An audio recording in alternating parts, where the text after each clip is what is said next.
big day. Coach Middleton, yes, what an unbelievable effort. Yes, Your it was. inspiration at halftime, they got us there, man. Well, I appreciate your effort, man. Hell of a job. You should be proud of yourself.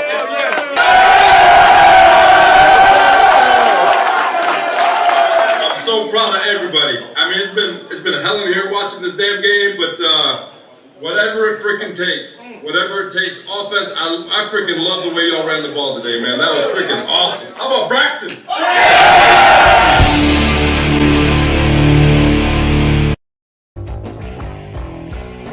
The Washington Redskins at the time, they didn't want to trade the 5th overall pick. They didn't want to do it. They probably wanted Ricky Williams, or they wanted somebody for their own team.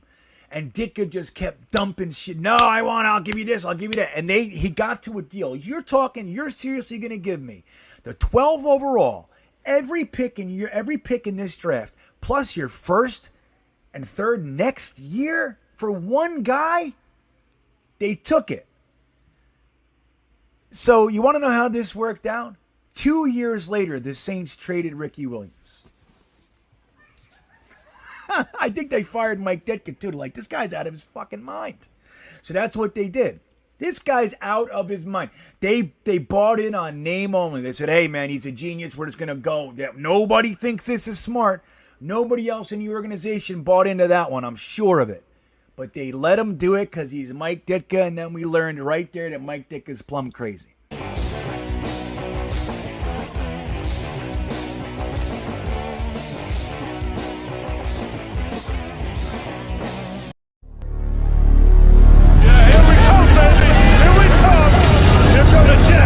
I want to kiss you. Thanks, Joe. Yeah! You want to run or you want to duck down? You want to duck, just go over and get onto the bench and stay there.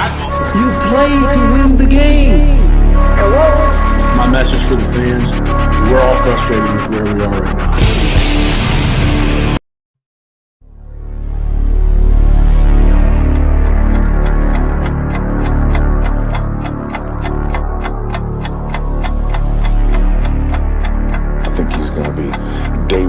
A violent vertical edge setter. I see some gas off the edge. Get that mindset to put your shoulder on somebody. Dig, drop, you're finished. Hey, first down. This is weird, kid. Worse than that side.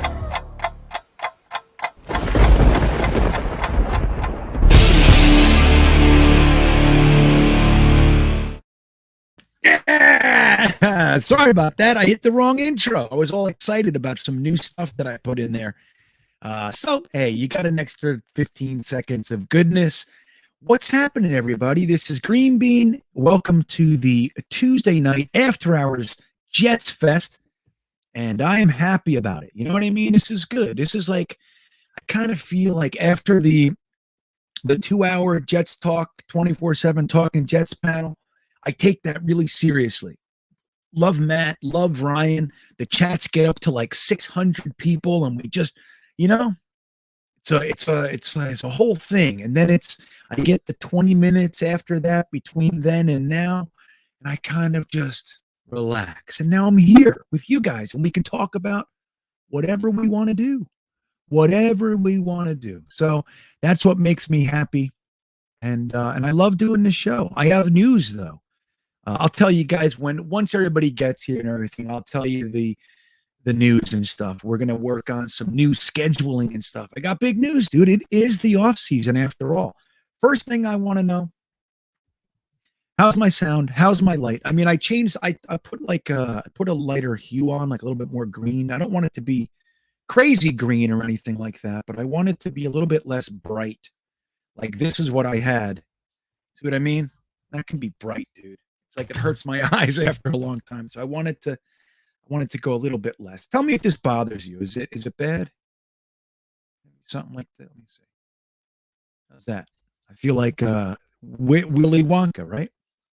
Willy Wonka. I ate the blueberry gum. Here we go. Blueberry gum. Let's just do. How's that? Do that. Sound good?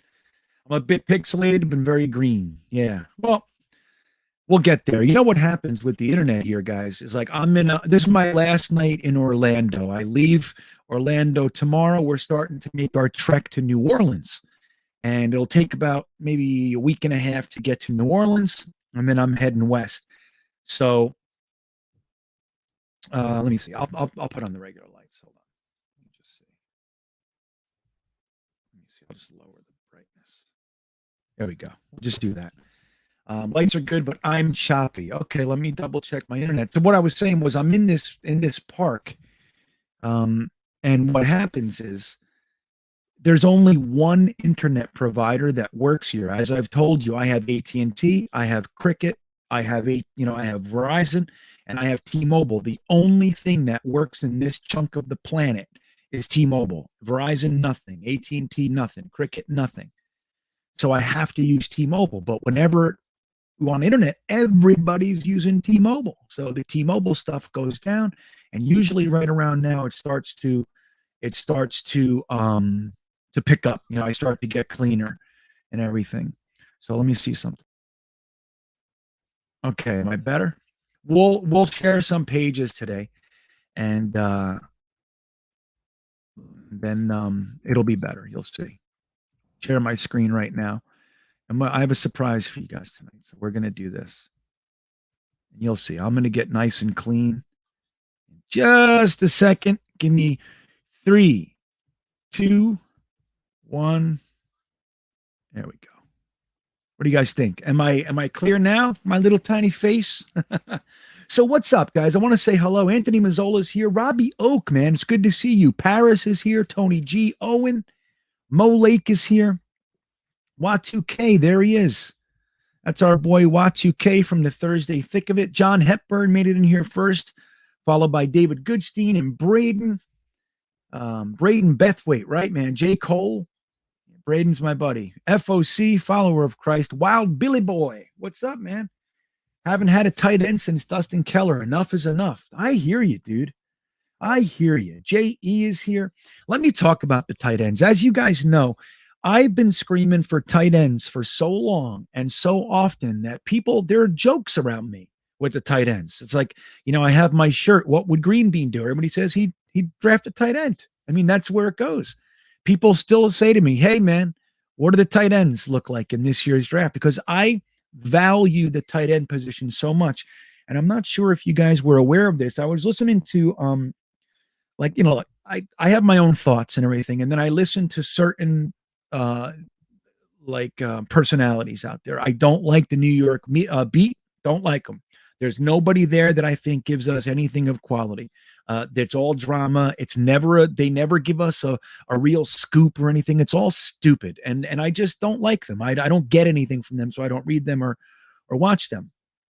But I do listen to Sirius XM, the Jim and Pat show, the Moving the Chain show. I think they are exceptional. And it's not always positive, but it's always top notch. And one of the things that they talked about last year was there seems to be a conscious devaluing of the tight end position, very, very similar to what happened with running backs. I think it maybe like 8-9 years ago now, 10 years maybe, but there's been a devaluing of that position. You remember years ago, guys, if you guys have been watching football for a long time, taking a running back with a top 5, top 10 pick was a second nature. It was never under question. Running backs were considered the second most important offensive player behind the quarterback because they touch the ball, in Parcells' words, a running back can touch the ball 30 to 40 times a game. Wide receivers touch the ball 5-10 times a game. You said, why would I not value the running backs more than the wide receivers, right? That was a Parcellsism. And I agreed with that. And that's the way that it always was. And then all of a sudden, slowly, you can't have all of a sudden, slowly but surely, but all of a sudden it seemed like the running backs were considered a position that you didn't want to use first round picks in. And what's that from? That's from their injury rate. If a running back gets to the age of 30, they fall off a cliff, right? So NFL teams started to kind of push the running backs to a back burner. Very few first-round running backs are taken, maybe 1 or 2 if they're lucky. And before we saw Melvin Gordon and what was the other guy? How can I not remember his name from the Rams? Anyway, those two guys, when there were two running back picks in the first round, it was considered like a resurgence of the running back position because there were so many years without a first. And it's interesting. And now we know it's kind of hit this place where, you'll see one or two, maybe three, I guess, from time to time, running backs drafted in the first, but they're essentially pushed to the mid rounds because of their wear down rate. And what they were talking about was that tight ends, that seems to be happening with the tight end position as well. So they were talking about it like there are tight ends that 5-10 years ago would absolutely have been first round picks or second round picks. They're seeing them pushed to the 4th, the 5th round. And last year, while it wasn't a particularly strong tight end class, it was a very solid tight end class. Guys like Nick Eubanks, Tony Poljan, obviously Kenny Yeboah and Trey, McKitty and Hunter Long and all those guys, Pat Fryermuth and Kyle Pitts up top. We had one tight end taken in the first round, and then Fryermuth was taken by the Steelers in the second round. But like you're saying, like 10 years ago, Pat Fryermuth was an absolute first round pick. Absolute. And they're seeing these guys pushed down. So with that, I think the fact that the Jets haven't taken a tight end in so long, really, we haven't invested in the tight end position anything higher than a 4th round pick in a long time. Dustin Keller was the last one. And we can see that how ineffective our tight end groups have been. You got 5-minute moment from Chris Herndon. You get a couple nice plays from Jordan Leggett. Then, it's like then we get this guy in here and Ryan Griffin comes in here and all this sort of stuff. But there's no commitment to the tight end position. I think that this is the year, guys. This is the year that I really do believe that Joe Douglas is going to draft a tight end with one of his top 4 picks, maybe the 3rd round. So one of his top 5 picks, I think, is we're going to see a tight end. And it's smart. Think about this. I want you to pay attention to something. Like, just hear me out here, okay? Hear me out. You know how I talk about all the time using the strengths of the draft, right? Using the strengths of the draft. It's not just like, well, hey, I need a wide receiver, so I draft a first round wide receiver.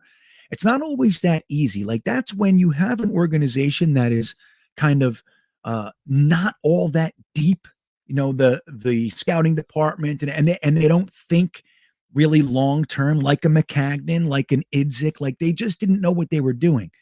Joe Douglas, on the other hand, strikes me as someone that thinks long-term. Now, it has been known for about 2 or 3 years even that if all the juniors come out in this draft, it's going to be one of, if not the strongest safety classes in 20 years. The tight end class is also being called one of the stronger tight end classes in the last 5 to 10 years. So if Joe Douglas is paying attention to that stuff, he doesn't draft a tight end last year. Why? Because I'll just get a couple fill the gap guys. I'll get Tyler Croft. I have Brown and Griffin here. They're fine. And I'll use and I'll sign an undrafted free agent with a lot of upside and we'll groom him and everything. But thinking about it in such a way, same thing applies to safety, not wanting to break the bank for Marcus May, getting rid of Jamal Adams, signing LaMarcus Joyner for 1 year, all that stuff. He knows this is just an idea. It could be because he knows that these are the two. This is the draft that those two positions are going to be the strongest. You're more likely to hit in this year's draft than you were in last year's draft at those two positions. So last year, what did he do? He got a bunch of hybrid linebackers. He got 3 cornerbacks. He drafted 1 wide receiver, the best guard in the draft, those kinds of things. And now this year, if he did pay attention to it, this is the year for safety and for tight end. And check this out. Because he played it that way, it just so happens that our coaching staff is going to be at the Senior Bowl. So like we give ourselves these opportunity and then best case scenario takes place. Our coaching staff is coaching the Senior Bowl.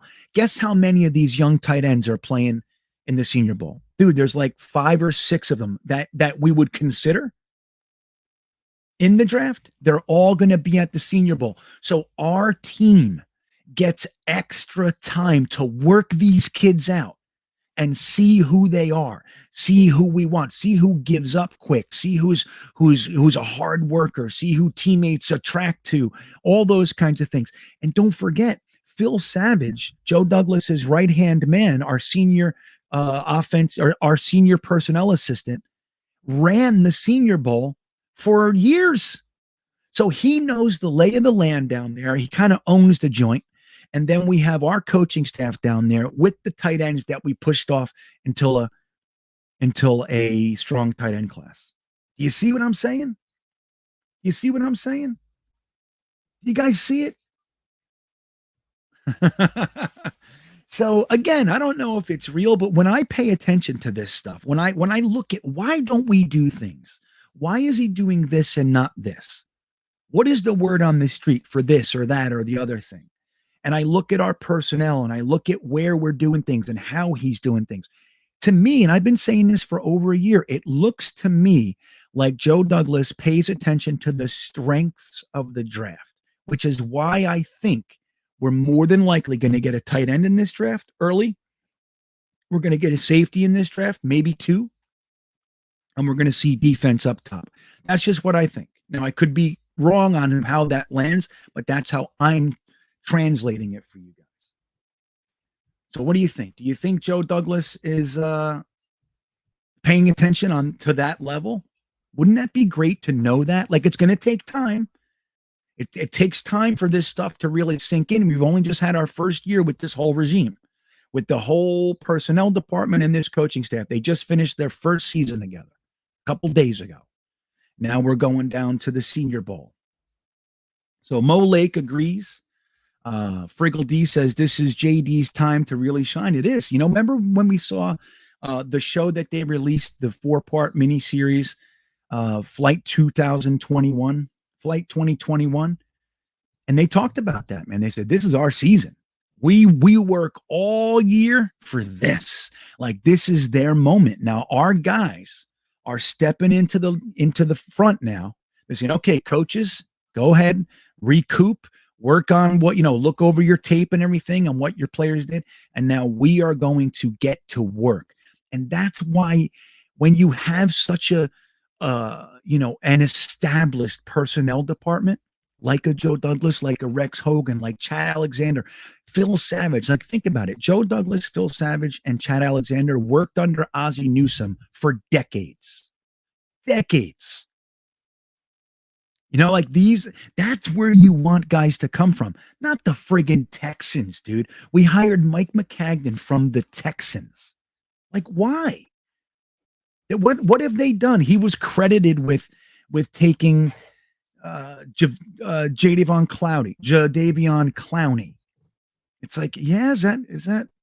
I don't know if that worked out for a number one pick. He's a good player, but I don't know if that was, I don't know if that necessarily worked out. So Jar Jar says he's not particularly sold on the tight end class. That's interesting because I really am. I like a bunch of them. Like, there were guys in this one that I was hoping came out last year, and they stayed in and had supporting successful seasons. So now, those guys, Jar Jar, like, that have one season in college and they're kind of like a flash and everybody goes nuts. Those guys always spook me. Like Quinnen Williams was that. He was 1 year. Now I like Quinnen, and I'm happy we have him. I think he's got the right stuff. I really do. He's not quite met the third overall pick stuff, but I like him. I like that he's on the team. I like how he speaks. He's kind of growing up. He was a little baby when we got him, little fluffy, pudgy baby kid. Now he's becoming a man, and he's saying, no, man, I got to be better than this. You know what I mean? Like, so I like him, and I think he's going to develop and be a very, very good player for us. But at the same time, it's not the guy I would have drafted, because I like guys that have more than one moment, one kind of lucky season. You know what I'm saying? So when you look at a guy like Charlie Kolar or Jeremy Ruckert, like, they've been doing this for years now. Yeah, Hutchinson too. Hutchinson could have came out last year and been a second to third round pick. Easy. He stayed in school and absolutely dominated his senior year. So now he's potentially the number 1 overall pick. That's a risky move. But you can look at Aiden Hutchinson and go, yeah, he's done this for more than a year. And then you get offensive linemen that are 3 and 4 year starters. And that's the guys I like. That's the guys I like. Right. Mo Lake says our collective patience will eventually be rewarded. I completely agree. And how hard is it? Let's just take a second. We're all Jets fans in here. How fucking hard is it to have patience anymore for these guys? Isn't it the worst? Like, you guys know me. I'm kind of the positive guy. Not that I'm always happy with what I see. That's not the truth. But I try to at least find the positives, right? You know how aggravating that is? Sometimes, like when we get our ass kicked by the Patriots, trying to find a positive out of that. I want to puke. So it's just like, but I agree with that. Our collective patience will eventually be rewarded. We can't even think about firing Joe Douglas or Robert Saleh for 5 years. Give them the time. They chose the hard way. Let them do it the hard way. Who else are we getting? You know what I mean? Just, we have guys, they're respected. They're very, very well thought of. They're known as good football guys. They seem to be cohesive. Like, we get report Denzel Mims. The personnel department loves them. The coaches hate them. Rift. They can have disagreements. They strike me as guys that are lockstep, and it makes me happy to see. All right, let's see what else we got. GreenBean, Gitmo Bob, what's up, buddy? He says, what did you think of the JD and Saleh press conferences and them talking about building from the inside out? Yeah, I love it. Now, admittedly, I only watched the JD press conference and then moments of the Robert Saleh. I saw Robert Saleh's post game, but I didn't watch a full, the other one. So I think, dude, I like that Joe Douglas doesn't give anybody anything. I like it. I like that he doesn't feel the need to tell everybody everything going on. Now, I've been told by fans that Joe Douglas is a liar.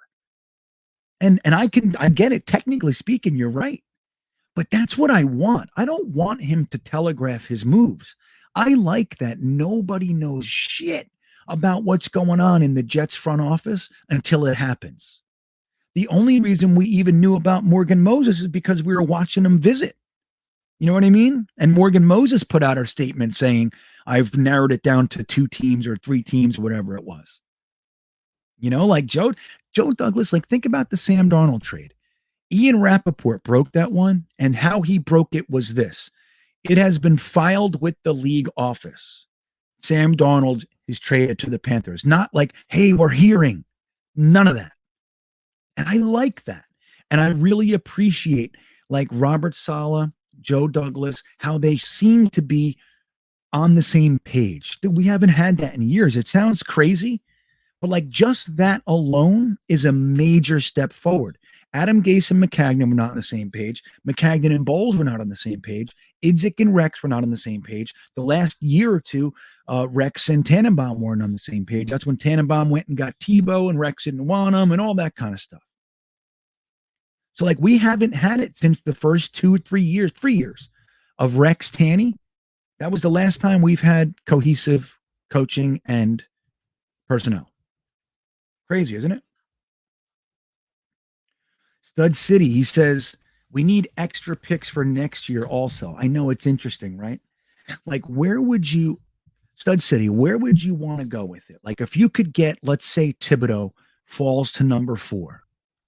You got arguably the best pass rusher in the draft sitting there at number 4 because Jacksonville took a tackle and the Texans took a quarterback. So you have one of the best pass rushers, arguably the best pass rusher in the draft, sitting there. It's your position of need, and you got a premium blue chip player sitting there. But the Panthers call, or the Giants, whoever, and they want to give you a first next year and a second this year to swap picks. And you go down to, let's say it's Atlanta, right? They're at pick 8. So you drop down to Atlanta's 8, and you get a first and a second this year. So you get a third, second, and now you have 3 years in a row with 2 firsts. What do you do? Like, at some point, you're gonna have to take the premium talent at some point. But I'm really liking this idea of having 2 firsts every year. Isn't it nice? Isn't it nice? Think about it, man. We got 2 firsts, 2 seconds, a third, 2 fourths, and 2 fifths. Now it sucks that we don't have a 6th or a 7th, but our 6th and 7th have been made into a 4th and a 5th. So it's better. Like Joe Douglas, man. I'm just telling, I don't know how people don't like him. I get it when you just look at the record. His record since he's been here, he's got he had 7 wins the first year.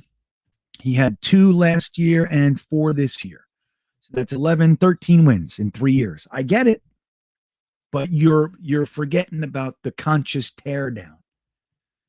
So Jessica Moore, what's up, Jessica?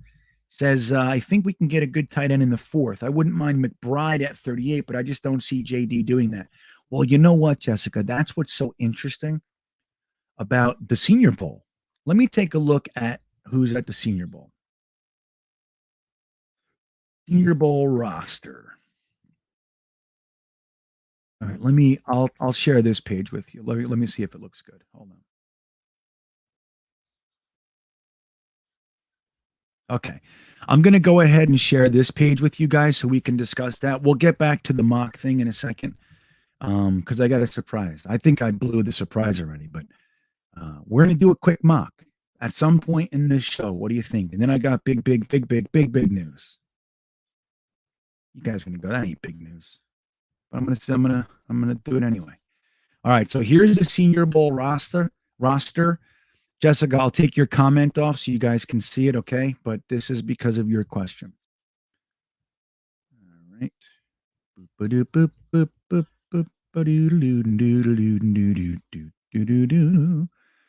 Okay, so here's the 2022 Senior Bowl roster. Let me see if I can.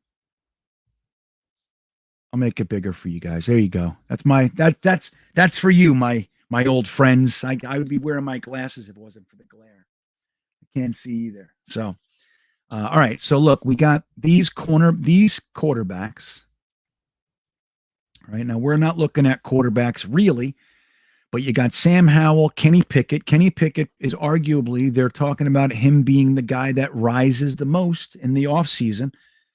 Kenny Pickett. And then you got Carson Strong, right? Malik Willis from Liberty. But that's not really concerning us. So look, here's running backs. Now, Hassan Haskins, right? That's somebody's favorite in here. James Cook. Okay. Brian Robinson. Okay, so now let's start looking at the wide receivers. You got Dotson, Dubs. Okay. These are all guys that our coaching staff is going to have an extra week with on an intimate level. Don't forget, we're not just a normal coaching staff because our personnel guy, the Joe Douglas's real number 2, Phil Savage, ran the Senior Bowl. So we have a deeper relationship than any other personnel department that goes down there. So we're going to have the run of the place. Okay. Beau Melton, right? People like him. I was just talking to somebody about Beau Melton. They were telling me how good he is, but Dontario Drummond, a lot of guys that we can hang out with. Now, here we go. Look at all the tight ends here. Now, there's a few of them that are really of interest to us, Jessica. Jake Ferguson from Wisconsin, Charlie Kolar, one of my personal favorites.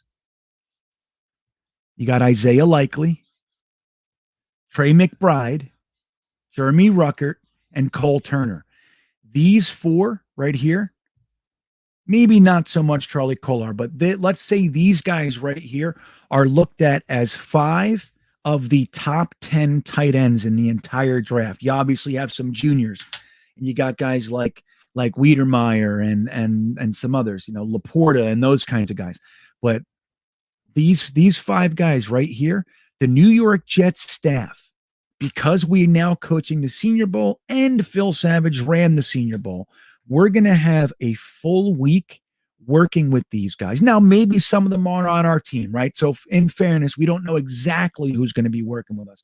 My hope is that, let's say, these 3, that's all, or these 4, that's all I want out of the whole batch.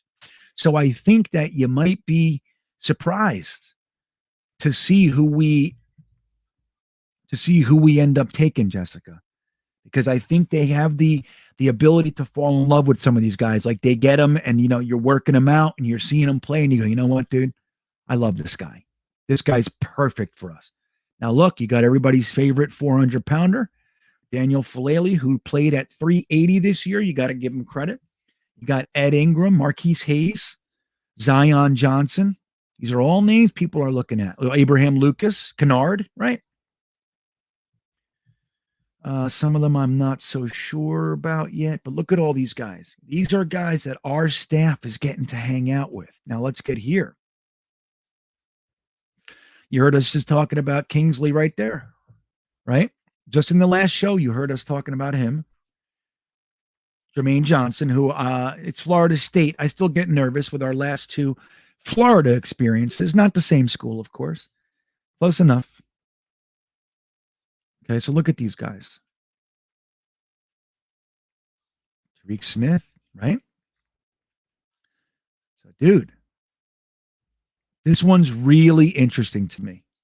He might be the guy that if the top two pass rushers are off the board when we pick at 4, not feeling the pressure to take the Greek Freak or even Ojabo because of guys like Enigbar, I think it's pronounced. Enigbar, something like that. But he's the kind of guy that you could feel like is on the same tier. So you go ahead and you grab the Kyle Hamilton, you grab the Nakobe Dean, and then you grab this guy later in a second. So he's a defensive line. I don't want any of these guys. Not one. Let's look at the linebackers who are here. Asamoah, right? We were talking about him. Right? Damon Clark. Who else? Devin Lloyd. There he is. Chad Muma. A lot of guys like him. I don't know if he's a fit for us, but maybe. Quay Walker. Right? So a lot of these names I'm still getting to know, intimately. But look at all these guys. Everybody, this is such a great opportunity, guys. It was the best news we could have gotten.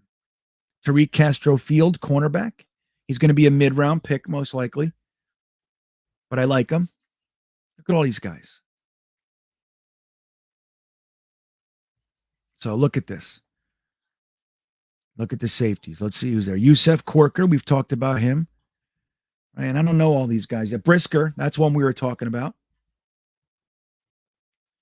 And like I said, I have a really good article on my webpage written by Dom C on greenbeanjetsfan.com.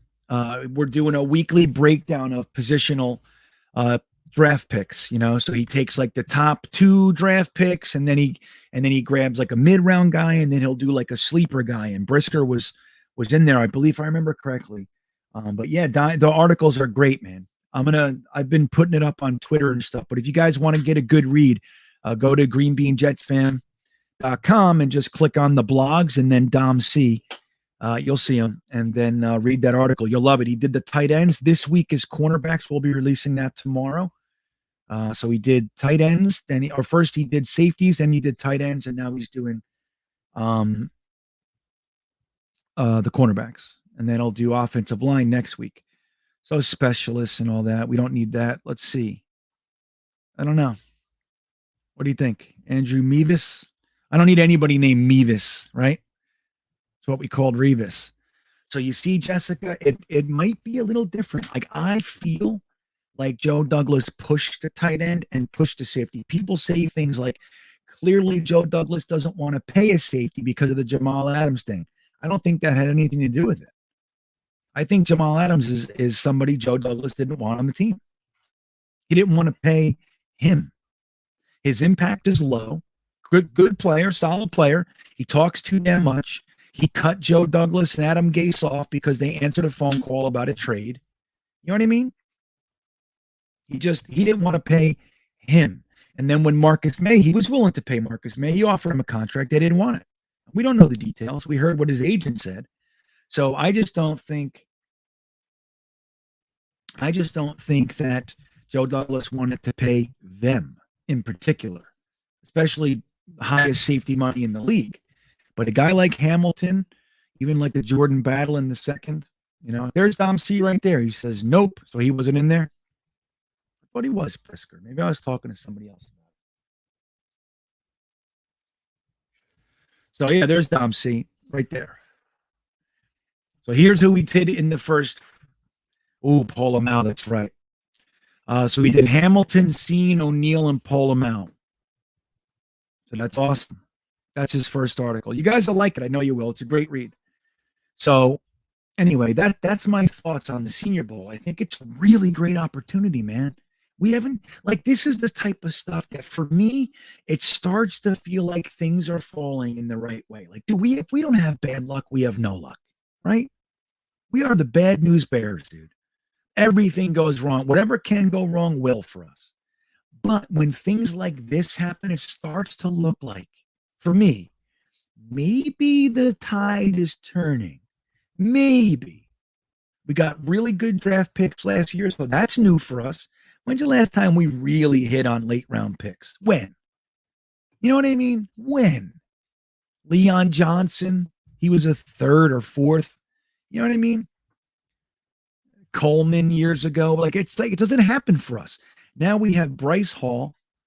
We have Brandon Eccles, Michael Carter II.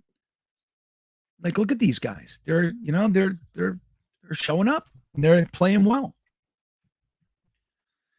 So it's interesting when you see something like this happen. When you see something like this happen, it just, to me, it feels right. It feels right, especially with Phil Savage and everything. Yeah, that's the thing. Right, exactly. Wait, John Hepburn said something. John Hepburn said, especially with our head coach, he is so personal, he'll really get to know these kids. That's how I feel. Think about these guys. So we get Trey McBride, we get Charlie Kolar, we get Tariq Castro Fields, we get, Ed Ingram. And these guys, their first taste of NFL coaching is Robert Saleh motivating them. You know what I mean? It's going to be a whole thing, dude. They're going to want to play for this guy. Just because the Jets are losing, they're going to go, no, this is the guy to turn it around. He makes people believe. Just look at our game against Buffalo, dude. Why were we down 3 points at the half? We should have been getting our ass kicked. We had nobodies out there. That's a testament. The guys are playing. They're playing hard.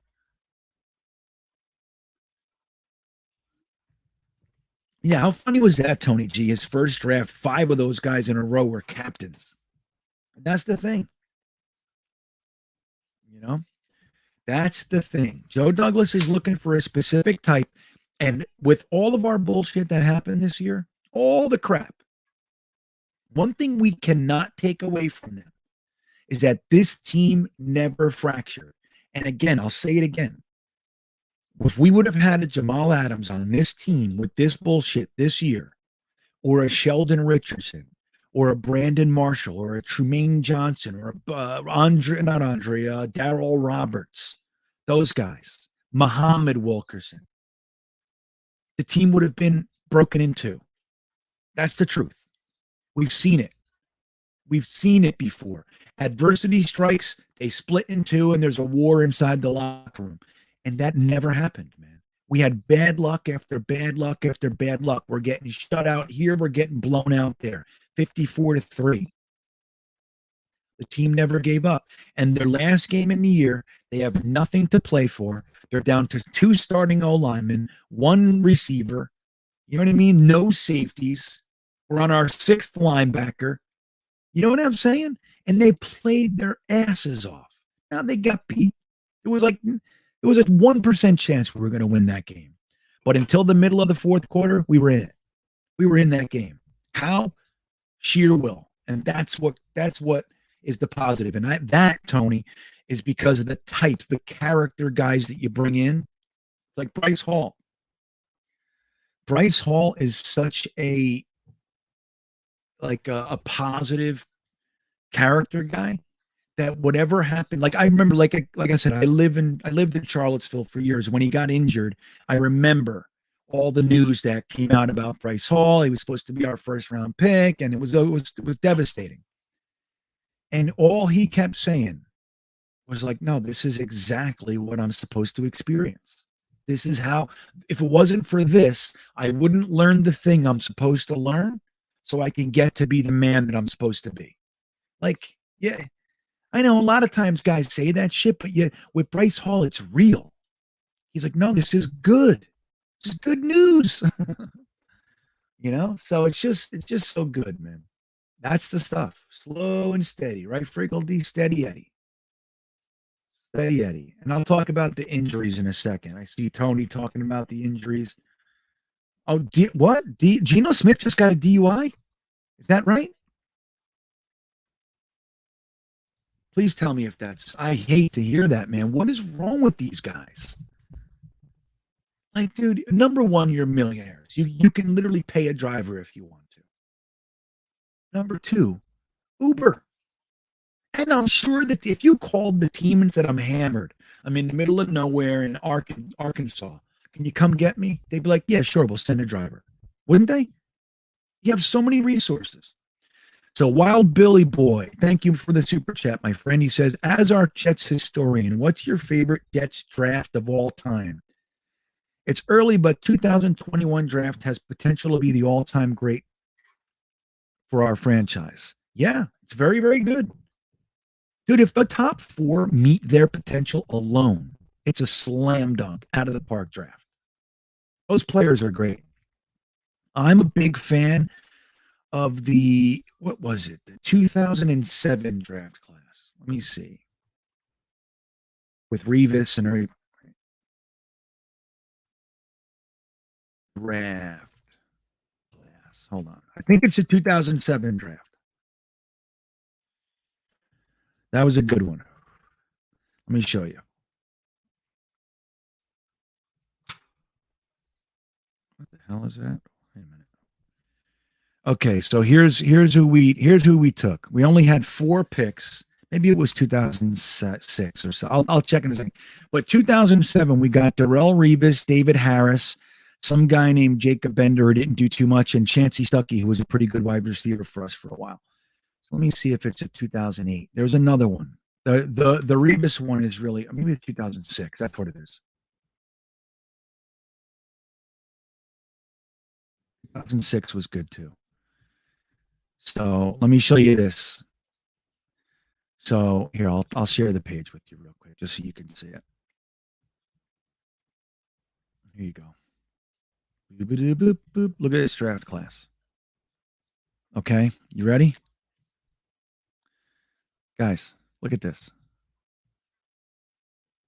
We started with DeBrickashaw Ferguson.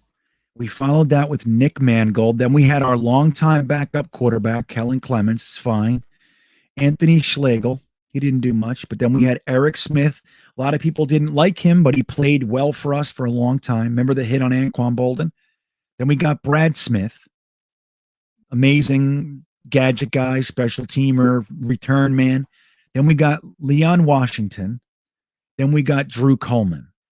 So the tight end and Titus Adams didn't work out, but only 3 of those picks didn't do something for us. The rest are long-time contributors. Brick and Mangold were, we know what they are. 10 years with only missing 1 snap. Nick Mangold had, I believe, 11 years, numerous Pro Bowls. And then you had Eric Smith, Brad Smith, Leon Washington, Drew Coleman. That's strong. Isn't it, Billy Boy? That's a strong one. So, but this 2021 draft class is let's hope they hold up. Like, in the same way that I don't want to call someone a bust after 1 or 2 years, I get real cautious about calling someone a resounding success after 1 season too. Like, we don't know. We really don't know. Like, I would have never thought that. Mekhi Becton was never injured in college. He started 14 games for us last year. He played Pro Bowl level football. And then this year he gets rolled on in game 1 and he's out the whole year. Now Jets fans are saying he's a bust. Like, I don't know. I'm not willing to say that, but just like the year before, I was excited about him, but I wasn't willing to say, Maybe I did from time to time, but I didn't feel like I was confident that he was going to last forever. So it's like that. Like, who knows, what can happen? Like Cam Clark was never injured in college. Since he's been a Jet, he's never gotten on the field. Poor guy had a damn spinal injury. It's crazy, man. So we never know. We never know. Sayron says people wanted Bush instead and we got Brick. Yeah. I mean, dude, Reggie Bush was the biggest thing since sliced bread that year. Remember that? Yeah, it's crazy. Well, James Longo says, the 2000 draft class was good too, but dude, that's not hard when you have 4 firsts, right? Pennington. Well, first was Ellis, then Abraham, then Chad Pennington, and then Anthony Becht. But we also got Lavernius Coles in the 3rd too. That was another one. That was good. Hold on, let me see this. Let's take a look at that real fast.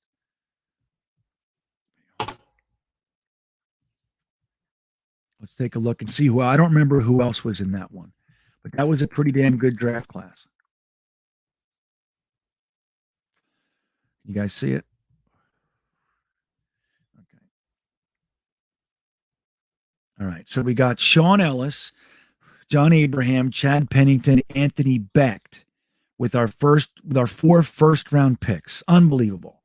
Then with our next pick, we hit that out of the park with Lavernius Coles. He was fantastic. Windrell Hayes, I don't really remember. Career average is 1 catch. He played 9 games for us. So I'd call that a flop. And then Richard Seals, defensive tackle, he did nothing out of Utah. Right? So, but that's a good one. Hey, man, look, you get 4 first-round picks. Doesn't mean you're going to hit on them. And even Anthony Becht was a hit. He was never great, but he was very solid for us for years. Very solid. So that's another one. Ron Mo Lake Louiso. Thank you, sir. I appreciate it. It doesn't say a question, Mo Lake. So if you want to tell me, I'll keep scanning and see. You know what I mean? But thank you. I do appreciate it nonetheless. Paris says his favorite draft was 77. Marvin Powell, Wesley Walker, Scott Durking, Joe Klecko, Kevin Long, and Matt Robinson. Yeah. Like, it's just, what's weird, Paris, is that we literally can grab 1 or 2 of, there's only 4 or 5 drafts that are really worthy of talking about. Isn't that sad? We're more known for blowing it. We want Sapp. We want Sapp. Everybody, he was the best defensive tackle to come in years.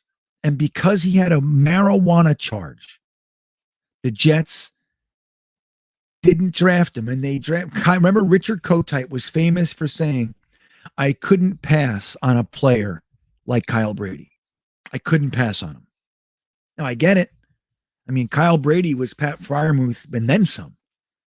And maybe if he would have went to the Niners or Dallas or one of those teams that used a tight end correctly, maybe he would have been that. He had a good career, nice long career, 8, 9 years, right? 10 years, something like that. He was good, but he was, he's not Warren Sapp, right? Yeah, Drew Coleman was good for us, dude. He was good.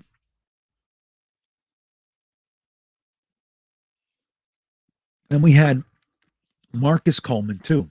Had a couple Colemans. But this was a good one.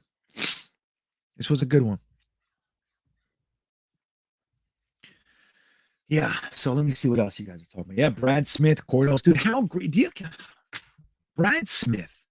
When you look at the Brad Smiths, the Leon Washingtons, the Jericho Cotcheries, they were never gonna be Jerry Rice or Emmitt Smith, but they were absolute team players, and their benefit was undeniable. Perfect skill, role player guys. Leon Washington blew out his knee on that play in 2009. They traded him to Seattle the next year. Remember, his wife went on Twitter or Instagram or YouTube, whatever the hell it was, and she said, thank God we're getting out of that place. They don't know how to run a team. They're gross. The way they treated Leon's. Okay, so they send him to Seattle. He has great 3 or 4 years of his career, solid still. One knee injury, we traded him. Jericho Cotchery demanded a release because we got rid of Bray, we got rid of Brad Smith, and we brought in Anthony Mason and Plaxico Burress with Santonio Holmes. This fucking place sucks. I don't know what you're doing. But Brad Smith said he signed with Buffalo because the Jets never showed an interest in re-signing him, and Buffalo's deal was on the table. He checked with the Jets. They weren't ready to give him an offer yet because they were working on Nnamdi Asomugha to pair him with Revis. They were screwing over Cromartie. They put all their ducks in Nnamdi Asomugha, and it fell through. Then they panicked, got Cromartie back. But it's like we lost Brad Smith, Leon Washington, Jericho Cotchery. Sean Ellis said the same thing. Jets never even contacted me. And he ended up going to the Patriots. And now fans hate him. You know what I mean? But he said the Jets never offered me a deal. Oh, no, they offered him 1 year vet minimum. Like, what is that, dude? He was our longest tenured Jet. You know, Sean Ellis's last game as a Jet, he had 3 sacks of Tom Brady. Or maybe that was the second to last game, but the last year in the playoffs, he had 3 sacks of Tom Brady in the playoff game. Why? Oh, why are you not re-signing that man? Why are you offering him vet minimum?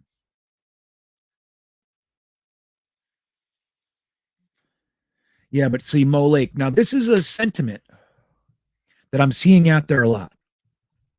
And I get it, and I don't disagree. He says, if I'm Joe Douglas, my biggest dilemma in 2022 is, do I continue to build around Zach and the offense or fixing the defense? Now, what would be the decider? What would be the decider there? Who's available? Who's there? So if you look at the wide receivers in this draft, like you want to give Zach a new, shiny new toy, somebody solid, not injury prone, the whole thing, good teammate. You want to pair him with Elijah Moore, Corey Davis, Braxton Berrios. If that receiver would not have been a first-round pick the last 2 years, then you don't take him in the first. That's my thought. You take the guys that are true first-round picks. We have high first-round picks. They absolutely must hit. We have positions of need. Safety, linebacker, edge. That's what's up there. That's where the premium shit is. You use a 4th overall pick, you don't just do that on some guy. You do that on a guy that you cannot find in the 2nd round. Can't find him. In my opinion, that's Hutchinson, Thibodeau, Hamilton. That's it. All the other guys, maybe Linderbaum too. Linderbaum is a step above the other centers, in my opinion. And granted, I'm not an expert, guys. I don't do this for a living. If I did do it for a living, I'd be the best damn draftnik out there. I know that. I'm better than all these guys, but I don't have the time to do that. But I'm not. So I just learned what I learned. But that's my thoughts on the matter. You try to get guys in with top 10 picks that you cannot find later. And if that's a position that you might need a little bit less, but the player is significantly better than the player next on your list, on your board, you take them.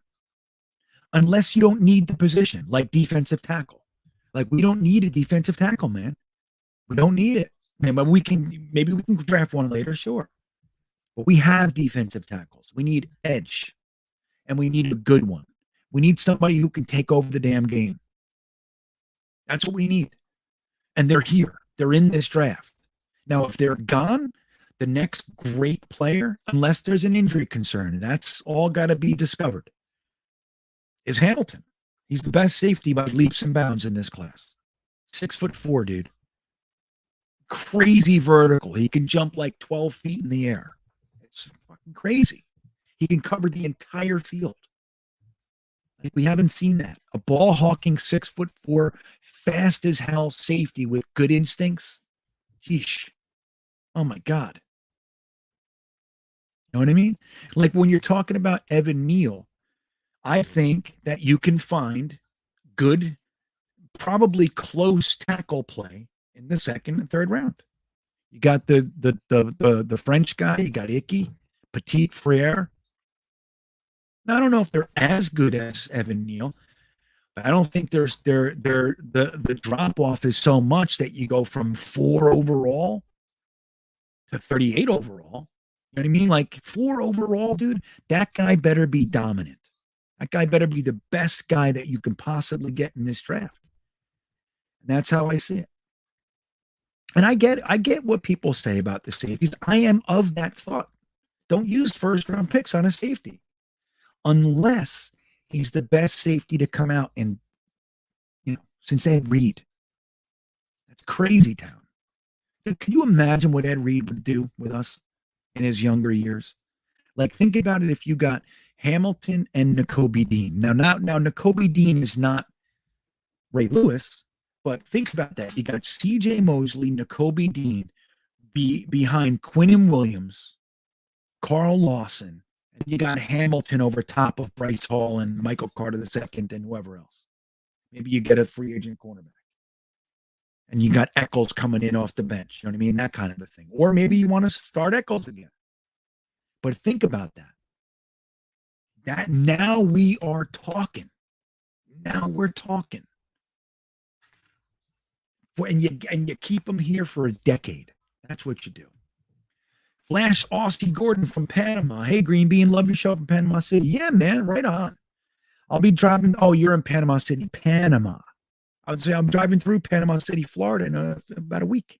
A little different place. Well, I'm glad you're here, dude. And I'm glad that you can connect with us. You probably don't run into all that many Jets fans down there, right? So it's probably nice that you can connect. So I appreciate your presence, my friend, truly. And anybody using Flash Gordon's okay with me. I love that stuff. Yeah, Sneakers to Boots has it. He says, after 2023 is truly when we can evaluate the Douglas Sala regime. And I think, right, like the 2022 season should be an improvement, without question. The medical staff, which we'll talk about, I'll get into that in just a second. But we got to give these guys time to kind of start really impacting, right? So you got 3 draft classes, including this one. You got Sala and LaFleur and those guys in their second year. You got players who will already know the system, so it's not starting from scratch. And then you get the 2023 draft class, and now their third year. Now we should be a damn good football team by then. If we're not, there's a problem. And that's when you can start looking at it. People talking about, I got into a discussion with somebody yesterday. They said the fact that Ulbrich isn't being fired is because they're afraid or it's like it's negligence. That's what they said. I was like, dude, I mean, when are we going to stop firing everybody? Like, and I said to him, I said, I'm sorry, I disagree with you. Now, I'm not saying I fell in love with Ulbrich. There was a lot I didn't like, but it's year 1. And we started more rookies on defense than any other team in the league. Plus, we had more injuries. So it's the whole thing. So I don't know. I'm not ready to fire anybody.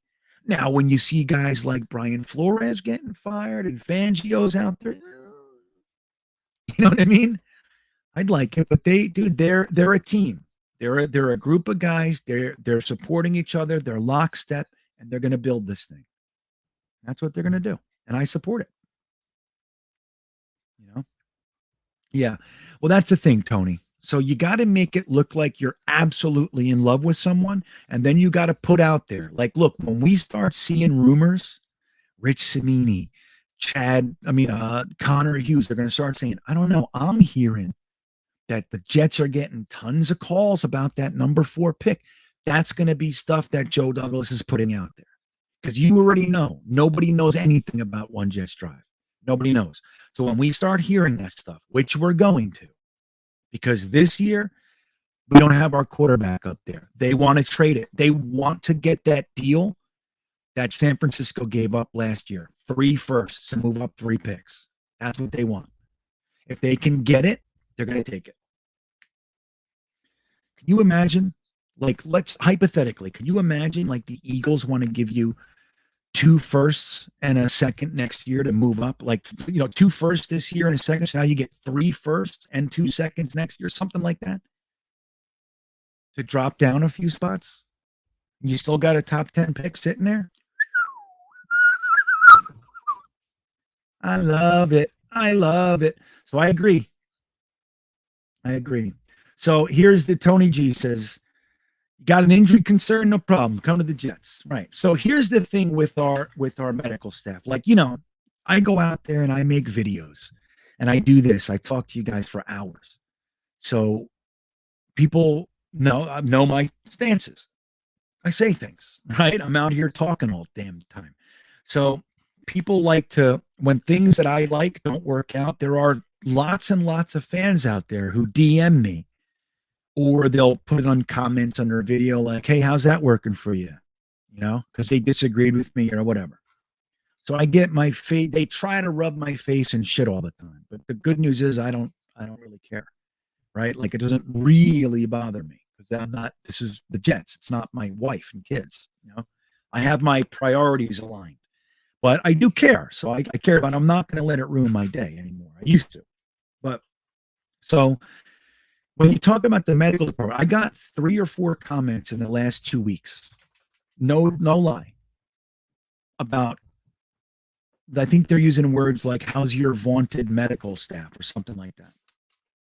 And it's like, yeah, I mean, shit. You can do anything. Like, if you're going to take someone with a first-round pick and put them in their first game and they drop a pass, like, hey, how's your first-round pick doing? It's like, well, take it easy. Remember what everybody was saying about Jamar Chase? He was talking about the size of the footballs.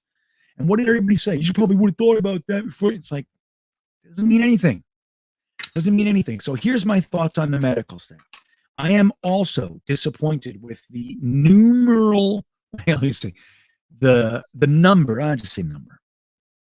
The numerous, that's the word I was looking for. The numerous injuries. I am also unhappy with that.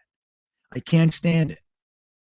We were the most injured team in the league for 2 straight years. This year, we were looking better. We were at midway point. We were like 19th. And then the bottom fell out. And we probably are the most injured team in the league again. So I hate it. But here's the truth of it. Now, you can disagree about how this should impact, but I'm going to tell you the facts. The facts are that Joe Douglas gutted the entire medical program here. He said it was not up to snuff. He was tired of all the injuries. We had more players on IR than any team in the NFL for 2 straight years. He gutted it and started from scratch. The same thing he's doing with the team. He gutted it down to the studs, and he's starting from scratch. So he hired a new nutritionist with a nutritional department. He hired a new trainer, which was Robert Saleh's trainer in San Francisco, and a new training department. They hired a new rehab department with a new rehab doctor. And they hired a new medical program with one doctor, Dr. Deweese, over all of it. So all those doctors run their departments, and they all have to report to Dr. Deweese. The facts are they are a new organization. They probably don't even have their vernacular down yet. You know what I mean? Like, yeah, we added all these people, but it's not going to just, now that you're here, everything changes. It's like, you hire a new CEO, and he comes in and he evaluates and he's, okay, we're going to do this and this. You think it's over? The problems are gone? No, now we have to fix it. Now we have to work this out. We have to see what works and what doesn't. They got to put players, the whole big thing with Dr. Deweese, it's called player specific. Oh shit, I just lost something. No, so it's called player specific protocols. So rather than having a Jets way that they do things, they don't have a Jets way. They learn each player and they create an entire program for that one player. That's what they do. Nutritionally, medically, rehab, training. That's what they do. Every player is going to get their own protocols, and that's going to take time. Once that happens and people are working it and they're doing it, like, they get a full off season and they get, they haven't even been here a year yet. So Yeah, hold on. I mean, look, Jets forever, our perpetual grump. He says soft players. Yeah. Well, I don't know. I mean, maybe, but I don't think Carl Lawson's not known as a soft player. He's known as an Iron Man. Now, he's had injuries before, but it's like when you look at guys like, let's just talk about Mekhi Becton. People say he's soft. People say he's fat. None of that's true. Fucking guy's an animal. He never had an injury history. He had the shoulder thing last year. He missed 2 full games. He started 14. I think one of those games he only played the first half or something like that too. But, it's like he's known as an Iron Man, big, strong animal. And he got injured. So we gotta, you can only predict so much. You know what I'm saying? Like what Robert Saleh said about Carl Lawson. He's like, the guy does literally everything right. Everything. His rehab, his stretching protocols, his nutrition, his sleep patterns, like everything is perfect. Blew out his Achilles, freak injury. One of those things. So I think, Jets. Hey, I'm with you. I'm with you, buddy. But here's the thing. Let me ask you this, Jets Forever. This is specifically for you. Let me ask you if you think the 270-pound Tyler Kroft should be on the outside, jumping up for contested catches, full vertical in the air. Is that what you think he should be doing?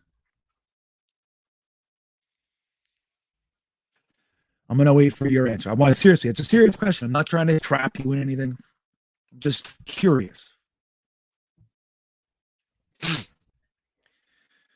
Because in my opinion, when I saw that catch that Tyler Kroft jumped in the air and had made and then landed on his back, the first contact was on his back. My first thing, and you know it because I was on a live stream and I said, that should not be happening. That's not where he should be. He's not that player. And so this is where we're learning as an organization, like they think they have Kittle. They think they got Deebo Samuel. So they're acting like that. And they had to learn. Don't forget the first 3 or 4 games, we were at 21 personnel, dude. 22 even. We had 2 running backs and 2 tight ends out there. Why? We had 4 receivers sitting on the bench that are more talented. So they had to learn that stuff. And that's the problem with rookie shit. Like, look, Tyler Kroft was a 1-year holdover.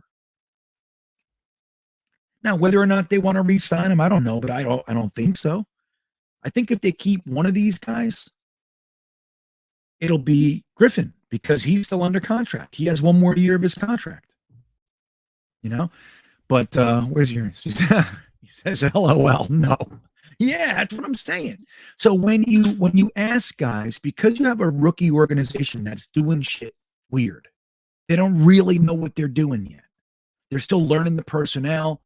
And how many times did we see Kroft and Griffin out wide? As soon as I see the alignment, I'm like, oh, why?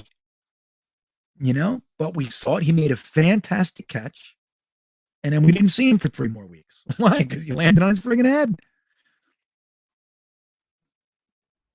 So that's the thing. When these guys start to learn who they are, what they can and can't do, like LaFleur, he knows what he's been taught. This is his first time going, okay, after that play, I want to do this. He's learning literally before our eyes. Now, in his defense, I think he started to show a significant improvement. I'm happy with LaFleur's evolution in this thing.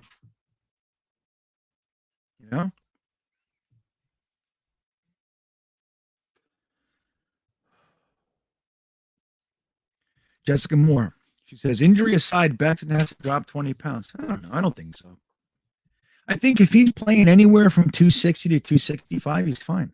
His college playing weight was 267.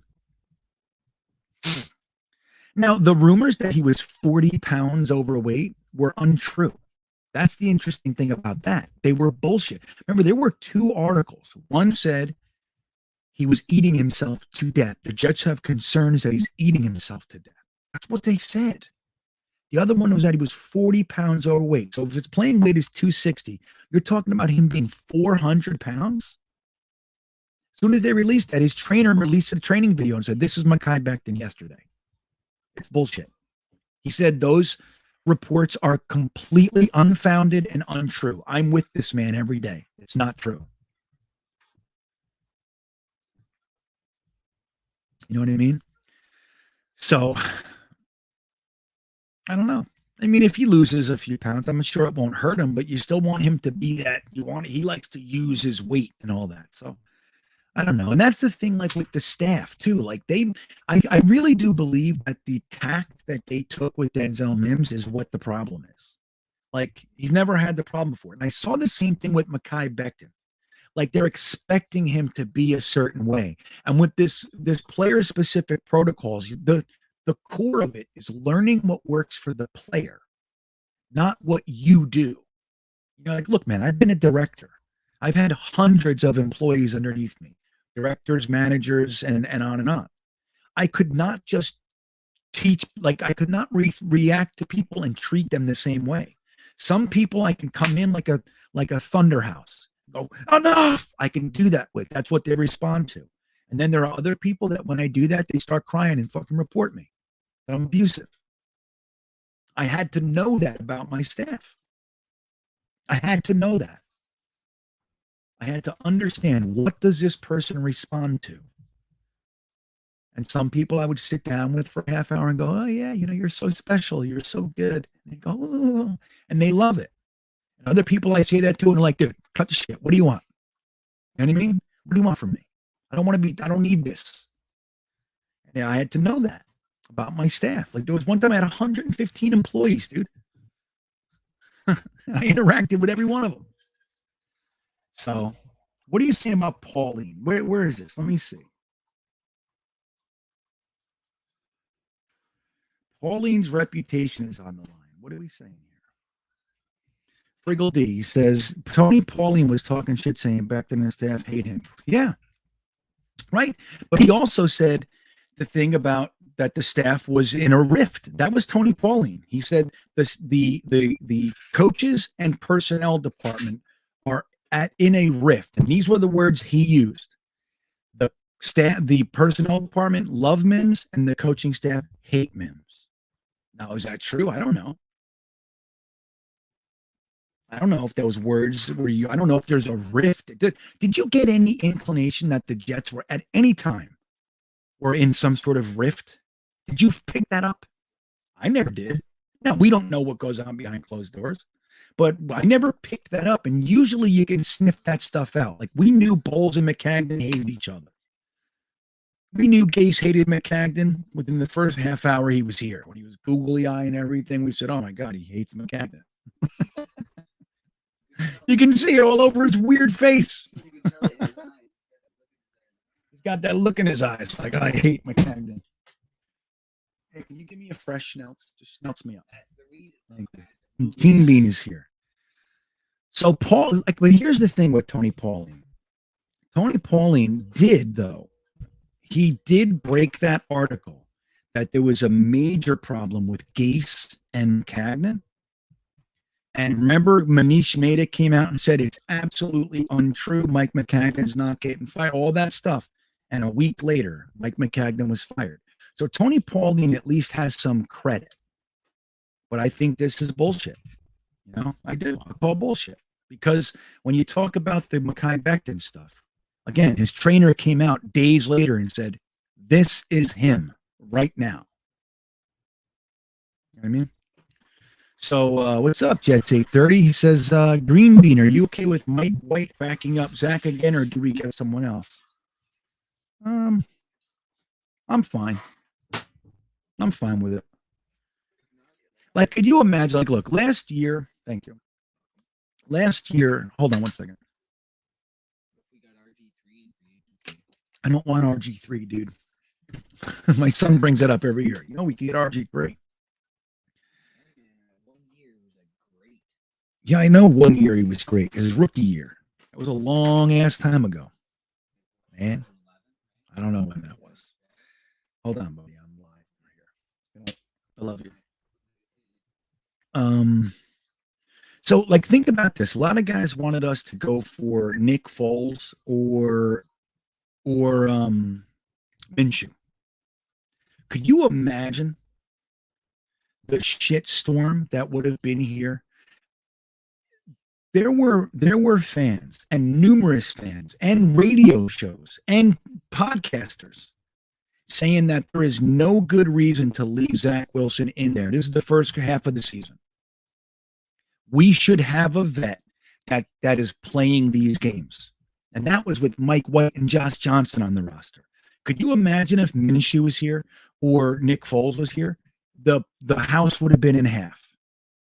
And that's the doubt. People love the idea of a vet quarterback, which we had the whole time while everybody was complaining about it. We had a guy here, Josh Johnson. Nobody, I know, I want a vet quarterback. We have a vet quarterback. Yeah, I want a vet quarterback. Like, it's like you didn't even see him. You don't listen.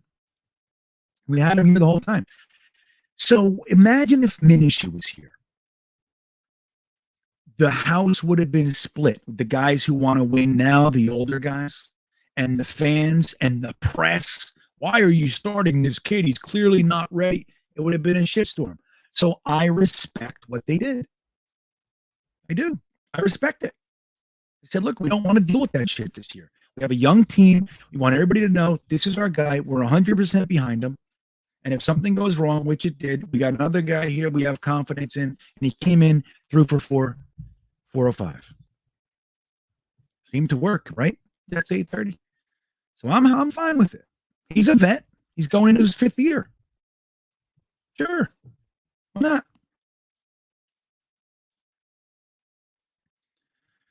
Yeah, I am on Jetsfan. I know. I see you guys talking about it. Dan Brown was the one that last week or 2 weeks ago, I think it was. It might have been against Tampa that he jumped in the air like he was some sprightly, athlete. I don't know what he's thinking. That would have been fun if you got over him, but dude, you're 260 pounds or whatever. I think he's 250. Yeah, I don't know why you're in the air like that. Just run him over, lower your shoulder. That's what you're supposed to do, right? So, but they all did that stuff. Our stupid tight ends. Now, Dan Brown's good on special teams, as is Kenny Yeboah. So yeah, good. How about that, Jay? Jay Spector says Croft also dropped the pass in the flat. Drive killer, totally. And that's the thing too. Like when we're talking about Zach Wilson's progress, do you know how much of his potential progress, aside from his own issues, which were plenty, you know how much of his progress was was stunted because of dropped passes and offensive line issues the first half of the season?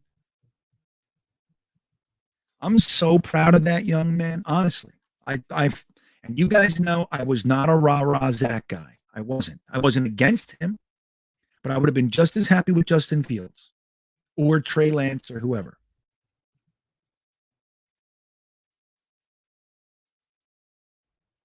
Ali's in here. Let me see. Hold on. Ali, where's Ali? So, oh, wow, I'm way behind. Let me see where he is. Somebody just texted me and said, Ali's in here trying to get my attention. Let me see if he's in. I can't see him. So how much of those drives, think about that game where Ty Johnson dropped 3 consecutive third down passes. What do we see from Zach if those drives continue? Let him get into a rhythm. Dude, that shit's been happening all year. 3 of his picks, there might even be 4 or 5, but 3 are definitely because of players dropping the ball. 2 on Corey Davis, 1 on Braxton Berrios. Hit them in the hands, right here in the numbers. They dropped it, and it fell into the defensive back's hands or linebacker, whatever. So that's 3 less picks, plus all the drop. Believe me, what this kid overcame and how he overcame it and the way that he handled it is perfect. I'm so happy it's him because I don't know if Trevor Lawrence or any of these guys would have been able to handle it like him. I think he's got the resolve, and I think that's what they liked about him.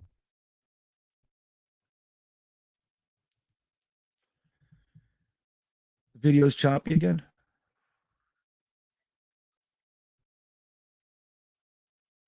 Okay, Ali. Sorry I missed you, buddy. I can't even see you. I can't find any comments from you. Oh, there you are. Hey. What's up, Ali? You guys know, check this out. I hope you're still here, Ali. He says, Ali, loyal New York Jets fans, it has gotten the assignment to cover the Senior Bowl. He's literally got the press pass. He's going to be down there all week. And he got that before the Jets were even the coaches. What a slam dunk for Ali. And we have him on the Thursday thick of it, February 3rd, which is 2 days before the game. So he'll be down there. And we got Ali coming on to share with us what the goods are. Isn't that amazing? Oh, I'm so happy for you. I really am. So, yeah, dude, he's covering the Senior Bowl, and the Jets get to be the coaches. Could it have worked out any better? You know what I mean? It's amazing. I'm sorry I missed you, buddy. I am. I don't see you. There he is. I'm sorry, buddy. I'll see you tomorrow. We're all going to be on Jets Media tomorrow at 7 p.m. A whole bunch of us. A whole mess of us. So, it's going to be fun. Matt, Ali, Jack, I think Jake Asman's on there, Ryan. We're all going to be on there. Obviously, Richie, maybe some others, but it's going to be fun tomorrow, 7 p.m. We got a super chat from KF101. KF101, Toledo's soft music. Doesn't that sound like that? KF101. Well, thank you, man. I appreciate it. GreenBean, HPN, do you think they are trying to see? Now, this is where you're going to learn how old I am. HPN, how? Well, you guys are going to help me, right? What the hell does this mean? HPN. What? I don't know. I don't know. How do you know about it? How do I go about it? I don't know. You got to talk to Ali. I don't know. He says, you think they are trying to see what Mims is good at, or if he has the smarts to understand and accept what they want his job to be? All right. You want to know my real thoughts on Denzel Mims? Here's my real thoughts. I think that he's not exactly the type of player that they wanted in their offense. I believe that they did intel and draft, pre-draft work on Denzel Mims too. They chose Brandon Ayuk that year in the Niners. So they chose Ayuk over Denzel Mims. And there might have been some stuff that they didn't like in his draft interviews or in his game then. So then they come over here. He's here. Happy New Year. Thank you, Jay Spector. Happy New Year to you, KF101. Thank you, buddy. I appreciate that. You guys are the best. Thank you, Jay. You guys, I need help, I need help. So I think that they came in here with a taste in their mouth for him. So, which was negative. So they came in here and they made it harder for him. So they said, okay, we're going to work this guy. We're going to give him like the tough love kind of thing. You got to learn these 3 positions. If you're going to make it on this team, here's what you got to do.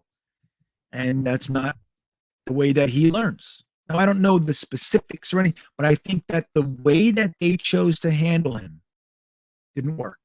They're supposed to be developing guys, not making it harder. Like that whole thing that he's got to learn 3 positions. Why is he learning the Y? He doesn't play the Y. Maybe he can. I don't know. But why? Mims is essentially an outside receiver. Can he play the slot? Yeah. But you want Mims outside. Contested catches, hitch routes. You can even send him on some go routes, that kind of stuff. Do nice from the outside, just a nice post over the middle.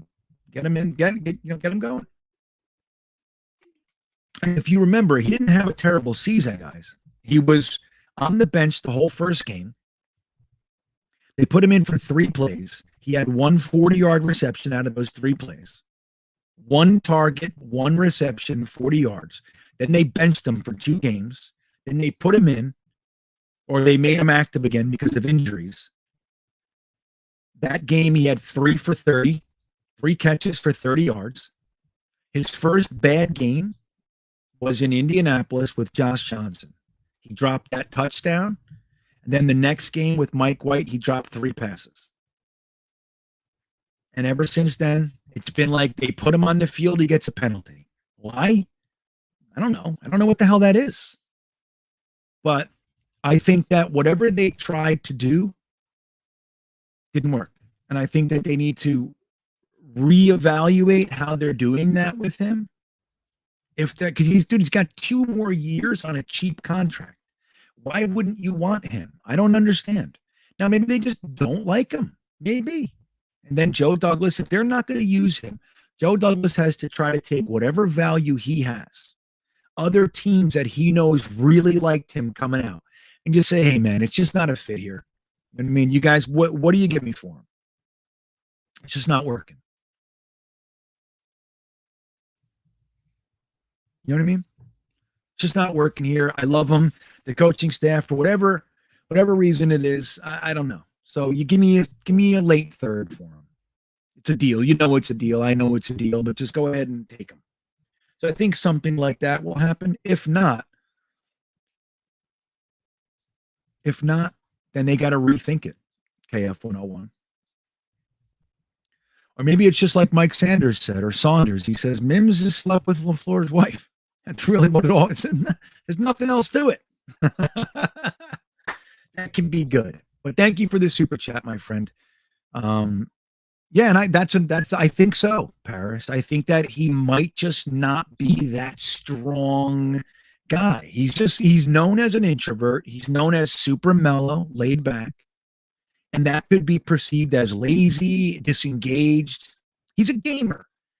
You know, like some guys, they suck in practice. And then they go in the game and they rock it. Then there's those practice heroes. We see them every fucking preseason. They're lighted up in practice, and then you put them in a game and they suck. Mims has a huge body of work. Now, like I said, you guys know I'm a Mims fan. I loved him coming out, loved him as a prospect, loved the pick, loved how we got him, loved his rookie year other than the first 6 games and injury. Thought he had a very good rookie year. So, you know. Here you go. That's my, hey, baby. Like that? Would that work? Hey, you're pretty. So let's see. Ramo Lake, he says, how does Patreon work? Oh, it's easy. Click on the link and just follow there's a link in the description of all my videos, Mo Lake. And this week I'm making the announcement. I'm going to do it on the Thursday thick of it, I think. I'm going to make a blank, like all kinds of announcements about my Patreon schedule. It's going to be friggin' awesome, man. So not only do we have the Discords, once a month, we're going to watch a classic game together, just us. We're going to watch, the first one's going to be the Midnight Miracle. And then for different tiers, we're going to have sessions where it's just us. We're going to have private mocks, private breakdowns of different players. We're going to go through like a position each week. Like tonight's the defensive edge rushers. So we're going to go through like 10 edge rushers, their whole draft report and all that stuff. And we're going to talk about, it's going to be fantastic. I can't wait to do it with you guys. So if you want to support me on Patreon, it's either $5, $10, or $25. The 25 tier starting very soon. If you're on that tier for 3 months, you get a free t-shirt in addition to the other private stuff, and you get early releases of videos and podcasts and all that stuff. It's going to be awesome. This is really starting to flesh out. So thanks for the interest, man. I'd be happy to have you.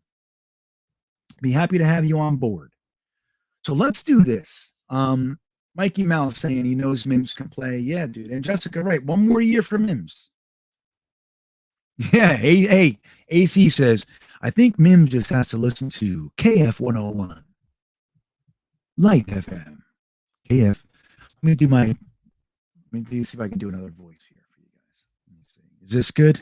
Wait, let me see. Hold on. We'll do. Where is it? DJ Robot. Hold on. Let's try this one. KF 101, the Light FM, where Denzel Mims comes to relax. Does that sound good?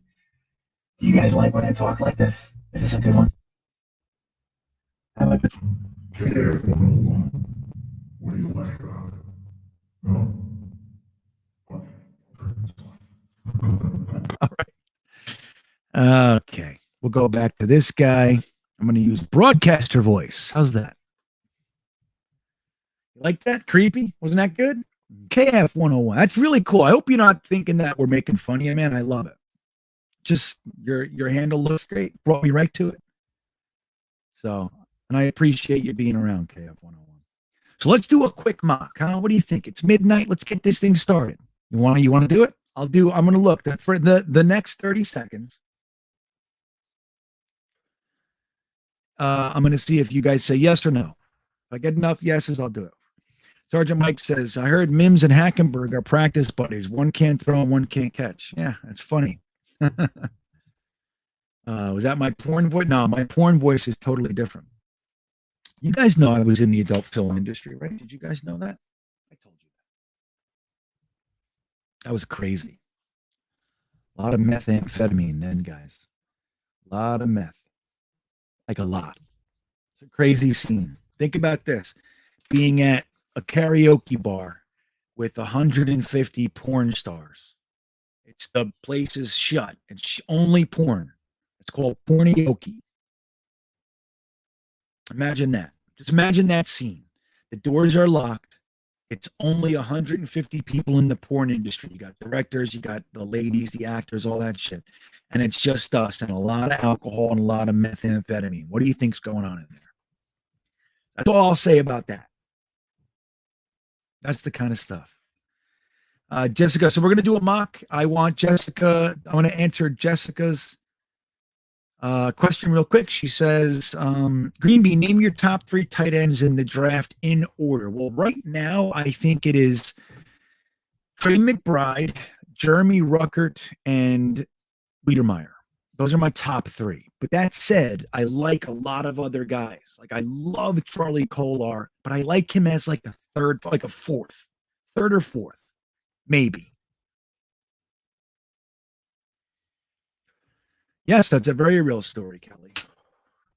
You want to know? I'm going to set this up. You guys want to take a guess at what my name was in the porn industry? You want to know? I'll tell you right now. I can't even show you any stuff. It's all vile, but I'd like to show you guys stuff from it. But take a guess at what my name was in that movie. I had a character that I played. One day I'll find you a picture. I'll find you a picture that I can show you guys. Green Dream. That's awesome. No, that was not. It's a good one though. It's completely different though. It'll make sense though. I'm getting up the PFN mock draft simulator. We're going to do this kind of quick, guys, okay? So because it's midnight already. I got to move. Tomorrow's a moving day. I'm leaving Orlando early in the morning. Shit, I got to probably go to bed. I told myself before this that I was going to only do an hour. So, okay. Look at that. Okay, so we're going to pick Jets, right? We pick Jets, 7 rounds. We're going to go fast, and then we'll do that. So I'll tell you before we Barry McConkner. That's funny. Bearded Clam Bean. Was it Silver Stud? Yeah, Dick Butkus. That'd be a good one. Jack's Beanstalk, Jolly Green Giant. Green Bean did porn. This channel keeps getting better. Yeah, right, Wild Billy. It's the truth. My girlfriend broke up with me over it. Isn't that stupid? Come on. Tight end. That's right. No, I was called Yankee Doodle, and I wore an American Uncle Sam outfit. It's the truth. It's a true story. True story. Yankee Doodle. Oh, I know, right? Put the kids to bed, everybody.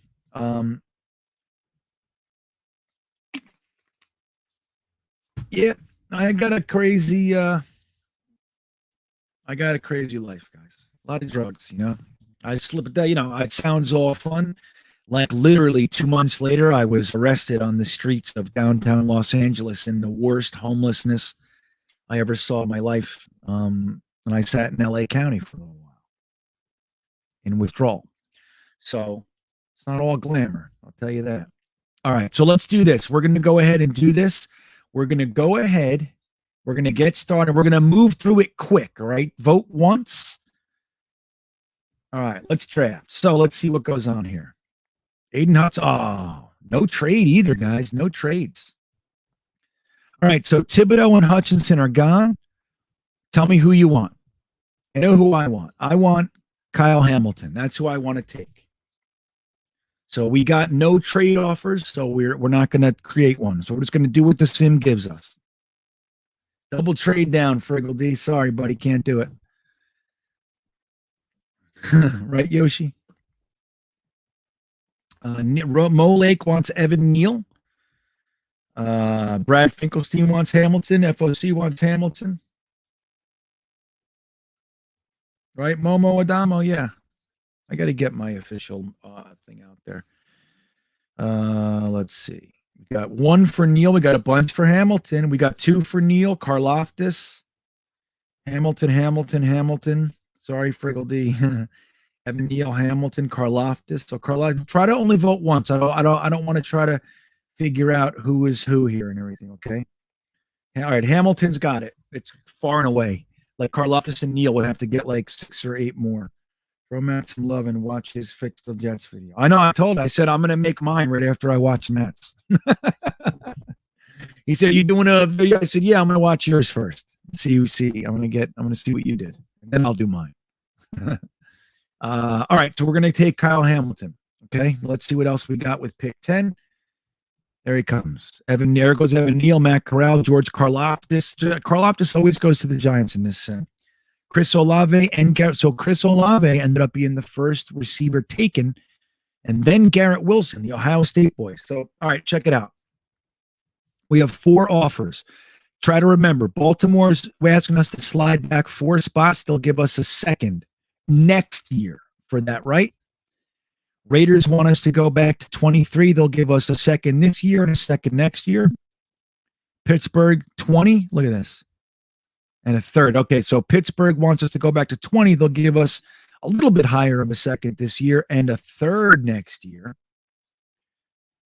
Then you got the Chargers. They want us to go back 7 spots, and for the right to do that, they will give us pick 48, which will give us 3 seconds. So what do you guys think? Let me get back to the chat. It's hard to do all this in one spot.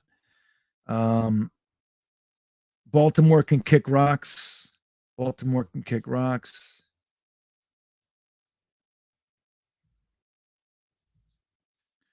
So, all right, you did. Let me just say, here's where we are. Yes or no to the trade? If it's yes, which one? I'll go over them again for you. Okay. So Baltimore wants to give us next year's second for a 4-pick slide. The Raiders want us to go back 13 picks. They'll give us a second this year and a second next year. Pittsburgh wants us to go back 10 picks. They'll give us a second this year and a third next year. The Chargers straight up give us a second for sliding back 7 picks. So yes, and which one? Ooh, I see. Okay, Jake wants Pittsburgh. Chargers. Oh my gosh, wow. Yes, Chargers. It's not one no yet. Hogwarts. Megalon Burks. Yes, okay, Chargers. So we're gonna go ahead and accept. I'm gonna try to counter it though. Let's try to get their third. Nope. All right, I'm gonna try something real. Hold on. Counter. Let's go with next year's 4th. Okay, one more. Next year's 6th. Oh, come on. All right, one more. We'll try to get their 7th. If they don't do the 7th, obviously they're not doing anything. Okay. Give me that 7th. Nope. Okay, we got to accept it straight up. Okay, so we're accepting the trade with the Chargers, guys. There we go. Who did they want? Let me see. So they wanted a defensive tackle. Then we saw Kenyon Green, Ojabo, Jamison Williams, Icky, Nakobe Dean, and Kier Elam, the cornerback. So now we're at pick 17, and we have 3 trade offers, guys. So far, all we got is an extra second at pick 48. So Seattle wants us to go to 41. So that's leaving the first round. They'll give us a third round, a second next year, and a seventh next year. The Buffalo Bills want to give us pick 58 to slide down to 26. That's a 9-spot slide. They want us to Chiefs want us to go down to 29. And they'll give us 61 if we give them a 6th. Like, screw you, dude. I'm not accepting the Chiefs. This is the one. You want to do this one, or do you want to do Seattle? So again, let's do the same thing.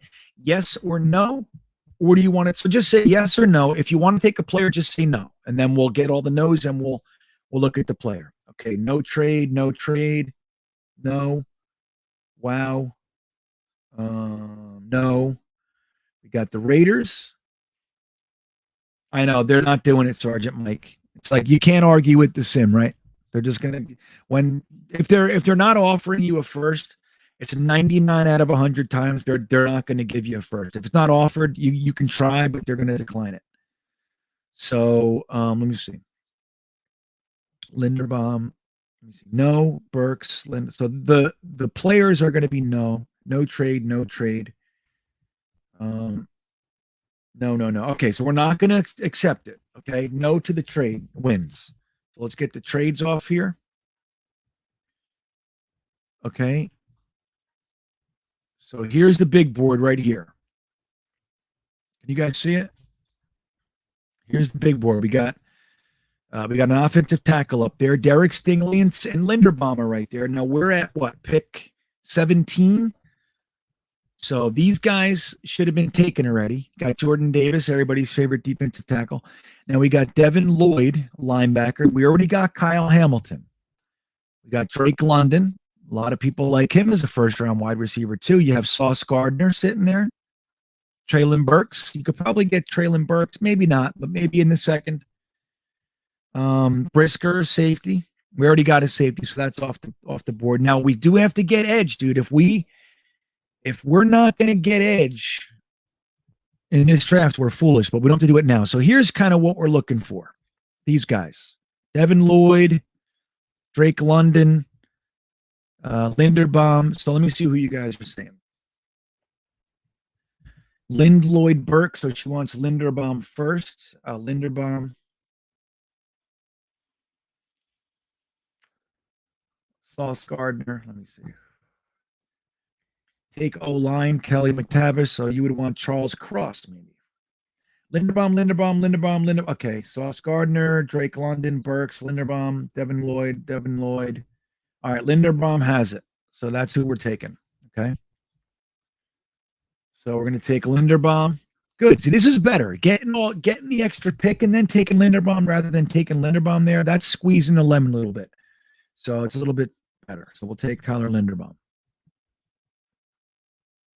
There goes a bunch of dudes. All right, we have a trade offer. We're at pick 35. Now, just before we look at that, I want to just show you our second round. This is our second round right now. These three. 35. Whoops. Come on. All right. So this is our second round. We already have these three picks, and then we have 69. Well, these are fourths. Okay, so we have 1/3 still. Okay. And we got a safety and we got a stud center. We got two studs. Two of potentially the best in the draft at their respective positions. Okay. So we have one trade offer. Did we slide back 9 spots for a third round pick? Yes or no? If yes, no, it's all we need is yes or no. There's no other trade. Take the edge. Devin Lloyd's not there anymore, is he? He is. Holy shit. Devin Lloyd. We're at pick 35. He's the 19th overall player. He's officially a steal. Officially. This is exactly what happened last year with Elijah Moore. They had him at 16, and they were at pick, 34, and he was sitting there. So they said, we can't pass it up. So it's the same kind of thing. We got Linderbaum. Lloyd, no, Lloyd. Let me see. Let me catch up, Lloyd. Okay, it's Lloyd. I think that makes sense. You guys are learning. We are getting smart. Devin Lloyd, we're crushing it. All right, so we have 2 trade offers. Go back to 59 and trade a 6 for a second next year. Pats want us to give them 2 picks this year for 55 and a second next year. Yes or no? If yes, which one? Okay. Answer quick. Answer quick. Yeah, we got Lloyd. That was good. That makes me feel good. Getting Lloyd and Linderbaum, dude, that's a bonus. Enigbear, I know that's who I want. I would say no to both trades, by the way. That's my vote. No, no, no, no, no. You want to see the wide receivers, Friggledy? Let me show you. All right, so here's the wide receivers. Dotson, Dubs, Justin Ross, Mechie, Pickens, right? Got a lot of guys. But they're in the 50s, Friggledy. So, I mean, where we are, we have 2 picks before that. 3, I think, right? No, 2 more. So, okay. So do you guys did you say no? Yeah, you guys said no to the trade. Let me get the big board back up. Enigbear is a smart pick, unless you want Malik Willis. Want to give Zach some competition? Oh, this is good. If we get Enigbear, I think it's Enigbar. Enigbar. Tell the Pats to go scratch. There it is. Yoshi, I'll leave that up there for a minute, Yoshi. All right. Looks like, Enigbar is crushing it. I see a couple other guys, but second tier fodder wide receivers. Let me see. Okay. Ed should be, I agree. Paris. Okay, you guys are there. Enigbar. Dude, we're crushing this draft. Now we're at pick 48. Now we can let me look at the running backs too. I saw Friggledy asking for that too. Ooh, Breece Hall is still here. Kyron Williams is still here. My favorite one's not there, which is Isaiah Spiller. See where he went. Is he even let me see. You guys see him? I didn't see him. No way. Maybe he's not declaring. Oh, I don't know. So here's the running backs at some point, but here's the tight ends. Trey McBride is still there, dude. He's still there. Jake Ferguson, if you like him. So look, we got some good tight ends available. You got Breece Hall. And like somebody said, if the Jets don't realize the opportunity to have an awesome name combo and Bryce Hall and Breece Hall, they're really dropping the ball here. Now let me show you guys what we got. We got Kyle Hamilton, best safety in the draft, probably. Tyler Linderbaum, probably the best center in the draft. Devin Lloyd, arguably the best linebacker in the draft. And a very solid edge rusher. So we have 48 and 69 up next. So what say you? Let me see where you guys are. McBride. Jack Burke says Dolphins. 27 Miami. What's that? I don't know what that means. Breece Hall if you go running back. Yeah, McBride's crushing it. Okay. Good. There he is, Trey McBride, coming right up. Dude, this to me is the best draft I've been a part of this offseason so far. I mean, I do my own that are just miraculous, but with you guys involved, this is the best one. All right, we have 2 trade offers, 69 and 162 for 102 next year's 3rd and 4th. 69 in the 6th next year for 82 and 119. The answer is yes or no. If yes, which trade? This is for pick 69. This one's interesting. This helps us out next year. We get a 3rd and a 4th, but we lose a pick this year. Let me just show you what we have. We gained a couple too, though. So we have 69, 108. We would lose our last pick.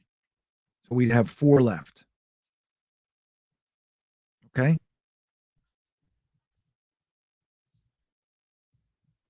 Any takers? Let me see what you got. No. Need someone on parole with a bad attitude. Right. Where's our troublemaker? No. Cornerback. People want cornerback and wide receiver. If you're looking for Spiller, he went to Miami at pick 20. Oh, he did. Okay, that's what you're saying. Oh, how did I just I flew right by it. Cool. Thank you. I appreciate it, guys. Both of you. You were trying to help me, and I'm like, I don't understand. Derpy, derp. Check who's available before we trade. I think I only see like 3 saying yes, so we'll get those off. All right. We'll check the wide receivers. Well, let's check the big board real quick. Jahan Dotson's right there. You got Kyron Williams, running back. Ed Ingram, guard. We might want to think about some guard action. Justin Ross. All right, let's take a look at the cornerbacks. And this hasn't been, I'm waiting for my boys, Dom C's article. I really haven't spent much time with the cornerbacks this year. I don't know them at all yet. I obviously know some names: Sean Jolly, Josh Job, Tariq Woolen, Tariq Castro Fields. But if it's going to be a cornerback, I will need help. I have very little input on cornerbacks right now. Let's see. Ross from Clemson, Dobson. Is Kyler Gordon there at cornerback? Let's take a look. I don't see him, buddy. I think he's gone. Okay. So what do you guys want? Me? I would probably I might go with another linebacker, but I know I might get a receiver right here. I might go with Dotson. Let's see. His frame is on the lighter side. Yeah, it always freaks me out. Near elite body control and contortion ability. Very adaptable.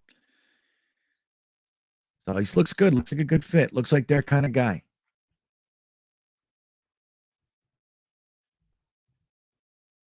Yeah, we got Dotson, Justin Ross. I see Manny Roman wants Ross. I don't love the cornerbacks. Yeah, I know. I'm sure it is Y2K. I don't really know them yet. Dobson or Ross? Dotson, right? Dotson. Too early for the cornerback. Yeah, we like 6th-round corners around here. Don't you know that? Kyron Williams. Yeah, the running back. What about Kyron Williams? Braden Bethwaite. Kyron Williams is slipping. He's the 64th overall pick. Him and Eddie. I like Ed Ingram too. I think we got pick 69, and then the next pick we have is 108. So we got about 40 picks. 39 picks, okay? So let's see what we got. I think it's looking like Dotson to me. It's looking like Dotson. Dotson and Honey Nut Berrios in the octagon. Yeah, I like that. Honey Nut Berrios. That's fantastic, Tony. I like it. We sleeping on Kenneth Walker.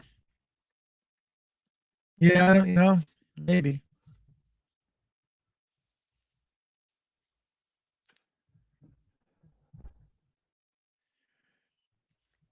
Overall balance, high level contact balance, and dense. That's what that means, right? He doesn't just fall over like a wimp. He bounces. I like bouncers. All right, so it's Dotson. That's what it's looking like. Fine. We'll take Dotson. Sounds good. We got a receiver for Zach. There goes that Ingram. Oh, wow. There goes Falele, right? Everybody's favorite. All right. We have one trade, 108. So we'll slide back 12 picks and give them a 6 next year for pick 159. 159, everybody. In the meantime, I'll show you what we got. So we got Kyle Hamilton, Tyler Linderbaum, Devin Lloyd, Enigbar, Trey McBride, and Jahan Dotson. Fantastic. This is a good draft. I'm happy with this. So I think we should get a cornerback. I'd like to double up on safety and or linebacker. We can also double up on an interior lineman. Solid running back. Great value. I agree. Jeremy says great Dotson value. Chad Muma or Thayer Mumford. Let's check the linebackers. Let's check it out. Oops, wrong guy. Servakia Dennis is there. All the guys you know are gone. You know what I mean? I'd be looking at the school. Yeah, I'm not this deep into it. The 116th linebacker, So here's our. We could double up on edge. You got Isaiah Thomas, Zach Harrison, right? Zach Harrison, all the way down here. I think he's going to be much higher than this.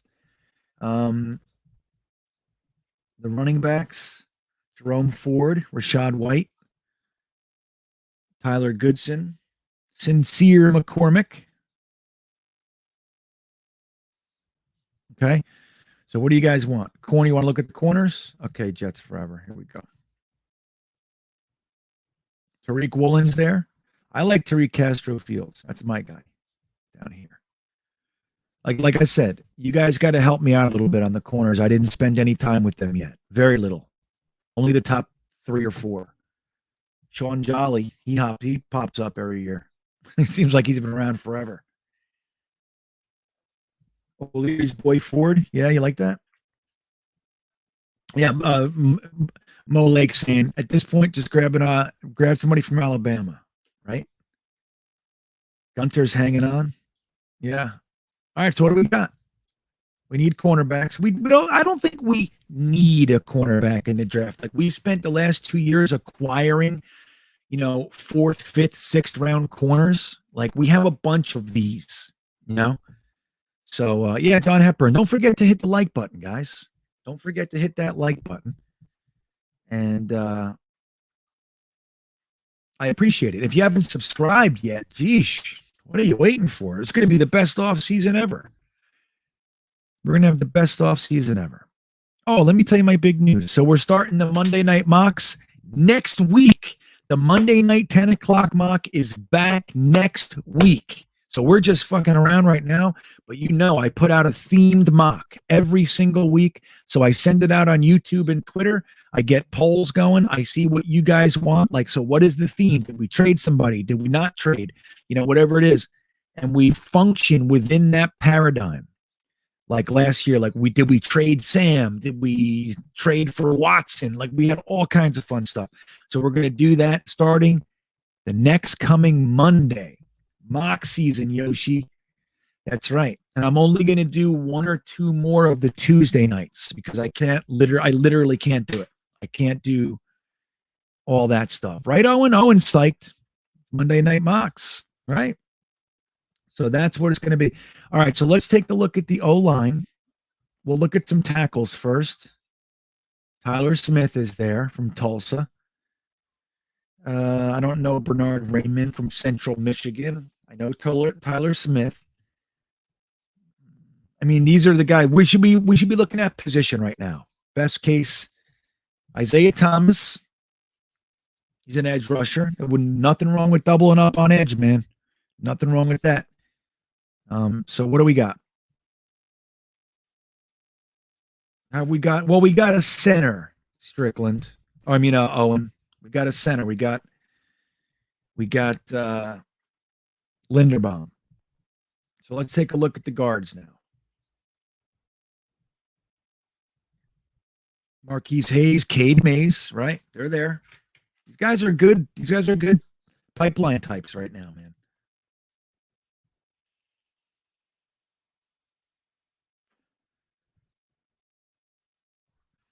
All right, come on. 30 seconds. Give me a position. 2 more inside offensive linemen. You want to accept the trade? No, we said, was this? No, we said no. We said no. That's what everybody said. Okay, so we take a position. Tell me the position, we'll take a guy. We got running backs, Jerome Ford. That's O'Leary likes himself some Cincinnati Ford. We just got a wide receiver, but Mechie's there, dude. He's got an injury, but hey, that's some value right there. I'll tell you. George Pickens is still here. Come on. So we got some guys we can double up on tight end. We got Ruckert is still there, dude. Ain't nothing wrong with doubling up on tight ends. There's nothing wrong with doubling up on safety, linebacker, edge. Smoke Monday's still there. Yusuf Corker's still there. My personal favorite, Isaiah Polamau's here. So give me a position. I'm going to look at the first thing I see. Ruckert. There it is. Okay, we're grabbing Ruckert. Although I see 2 for Ford. All right, we'll grab Ford.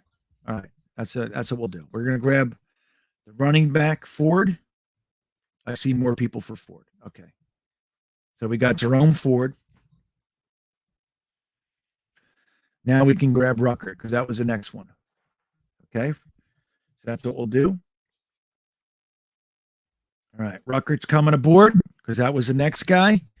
So we have how many picks? 2, I think. Maybe 1. Oh, yeah, we have 2. We have 145 and 162. So we should probably get another safety, another interior offensive lineman, maybe. Let's see what we got.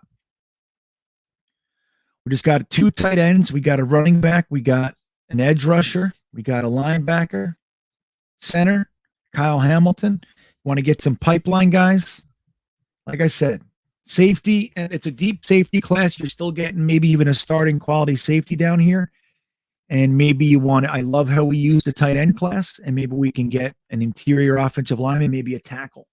What do you guys think? Cade Mays, Isaiah Thomas, Jake Ruiz wants Isaiah Thomas. Yeah, Ruckert crushed it. Okay. Y2K says O-line, Oregon safety is good from Owen. Get a linebacker who also minored in nutrition. Becton needs a dietitian. Oh, Sergeant Mike. Becton's fine, dude. All that shit's, that's all Samini. That's all it is. He doesn't know anything. The guy's a complete hack. Let me see if Isaiah Thomas is still there. I don't think so. That was a long way for him to go. No, he's gone. You got Yusuf Corker, Brock Purdy, the quarterback from Iowa State. That's Kolar's boy. So I said, I'd love a safety. I'm going to leave these to you, but you got to tell me. You got 2 picks left. We can get a nice offensive lineman. We can get a nice safety, or whatever you guys want. We can go to number 1. We can go edge, wide receiver. But here's the tackles. Beach from Arizona State. It's Herm Edwards' boy. Warren McClendon. I can't wait to really dig into these later round tackles. It's like my favorite thing. I love the later round guys. Me too. I love Becton, Sergeant Mike. If you need someone to tell you to get going when you're getting paid, the king's ransom for playing kids' game. You don't deserve to wear the logo. I can't stop thinking about that quote. Yeah, it's a good one, Michael Carter. And maybe this is the real Michael Carter. Maybe he's just telling us what he heard his coach say. That's good. I'm glad it's had an impact on you. I like that. All right. Wish an elite kicker in the draft. There is. All right. So FOC wants Corker. I know, Mike. I'm just playing with you, buddy. I totally get it. I'm with you. I got it from the second I saw it. Let's see. Promise. Cade Mays. I'm seeing lots of Cade Mays. Is he there? Not lots, but I'm seeing more of him than anybody else. Let's see what we got here. He's gone, isn't he? Nope. There he is. All right. Cade Mays it is. Now, I want to just show you. We got right there. That's my boy. Isaiah Polamau. That's my guy. We can take Quentin Lake, Tyke Smith. That's the safeties. Tariq Castro Fields is now, and Josh Jobe. It's just so crazy, man. He should have been, I don't know, top 2 rounds. But this, PFN's PFN. So what do you guys want? We got cornerbacks up there. We got a safety up there. I'm telling you, it's a deep safety class. We should grab another one. But that's my thoughts. I'm going to leave it to you. Jobe, Cade Mays is cool. Yeah. Everyone agreed. O-line safety if he's still there. All right, Mechie, let's see. Is he still there? He's not. He's gone. So we're going to go safety then. That's the deal. Okay, so we'll take my guy. All right, just sounds better. There he goes. Look at our delightful draft. I'm telling you, this is the way it should be. Look how long we don't get to pick, though. All right, guys, you ready? Let me see. Okay, so here's our draft. Let me get this comment off real quick. So, whoops. Okay. So here we are. We started out with Kyle Hamilton. Then we traded. Look at our trade. We received pick 10. I mean, we gave up pick 10 and we got 17 and 48, which turned into, whoops. Where is it? Hold on. There it is. Which turned into, geez, guys, look at this. So 17 and 48 turned into Linderbaum and Trey McBride. But so we followed that with Tyler Linderbaum, arguably, probably the best center in the draft. Then we got Devin Lloyd, arguably the best linebacker in the draft. Nakobe Dean's hot right now, but Devin Lloyd, many people think is the best. Then we got a very solid second tier edge rusher, Enigbar. Then we got the best tight end in the class, most likely, Trey McBride. Followed that up with a wide receiver, John Dotson. Then we grabbed the running back out of Cincinnati, Jerome Ford. Then we followed it with Jeremy Ruckert. Arguably, I'm telling you, people are saying he might be the best tight end in the class. Then we got some pipeline guys, Cade Mays, Isaiah Polamau. Guys, this is what we call a slam dunk. It's a masterpiece, right? I'm telling you, man. You know what I mean? Polamau, right, Braden? You know. That's right. Braden knows. So this is good. This is a masterpiece. I like what Owen said. So do this. I'll save this one. Give me a letter grade, and then we're going to wrap this up. I got to fucking leave early in the morning, guys. I got to get out of here. Game Bob gives it an A. Paris says, great draft. Jack Burke says, great draft. Larry would pee on this draft. Nah, he would love it. As soon as he saw Hamilton, he would start clapping. I'm telling you. That's what's going to end up happening. That's what's going to happen. Solid A+. A, look at this. Later, Jack. Good night, buddy. We got all A's. A+ from Braden. Wow, dude. I've never seen this before. I have never seen all A's. Great job, Manny Roman. A+ from Jessica. Matt, would be mad about Hamilton? Yeah, right. You can't love everything, right? But listen to Gitmo, Bob. We didn't just take Hamilton. We squeezed a Trey McBride out of that pick. I mean, I'm sorry, Linderbaum. You know what I mean? When people are saying we should take Linderbaum at 10, I disagree. And when you're talking about sliding back, gaining a Trey McBride, and then Linderbaum, now we're talking. Now that's a good use of the number 10 pick. See what I'm saying, Bob? You with me, buddy? Good night, Y2K. See you Thursday, bud. Hey, Garcus. Just getting here. Oh, we had a night, buddy. It's 2 hours solid. We're at 2 hours and 8 minutes right now. So people shouldn't be mad if this was oh, hell no, Stud City. Sisker and Ebert give it 2 thumbs up. All right, guys. So listen, let me shut this down for a second, and I'm going to say this. I want to say, again, I think I'm going to do one more Tuesday night late show for this offseason. And then I'm going to switch it to the Monday Night Mocks, which will start this coming Monday. I'll let you guys know more as we move on, but I'm excited. I'm excited to start the Mocks with you guys again. It was a fantastic time last year. Don't forget about the Thursday Thick of It, 8 p.m. to 10 every Thursday. This week I have Joe Blewett, and we have the goddamn Jet Show. I got Jake Assman, Ali coming on. Lots of great guys. It's going to be fantastic. And don't forget, if you haven't subbed, you can get in the contest, man. I'm getting closer every single day. I get closer, and I'm going to give away T-shirts and a Manscaped pack. And, yeah, don't forget, if you want to support me on Patreon, the link is right there. It's going to be fantastic Patreon season. I'm going to make it worth it. I'm going to rock it for you guys, man. With that all said, you guys are the best. Have a great night. I will see you on, what is it? I think, I'll see you on Thursday night.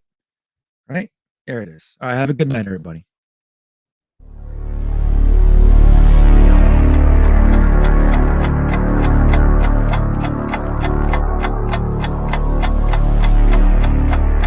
I think he's going to be day one, a violent vertical edge setter. He's gonna beat you today. I see some gas off the edge. Get that mic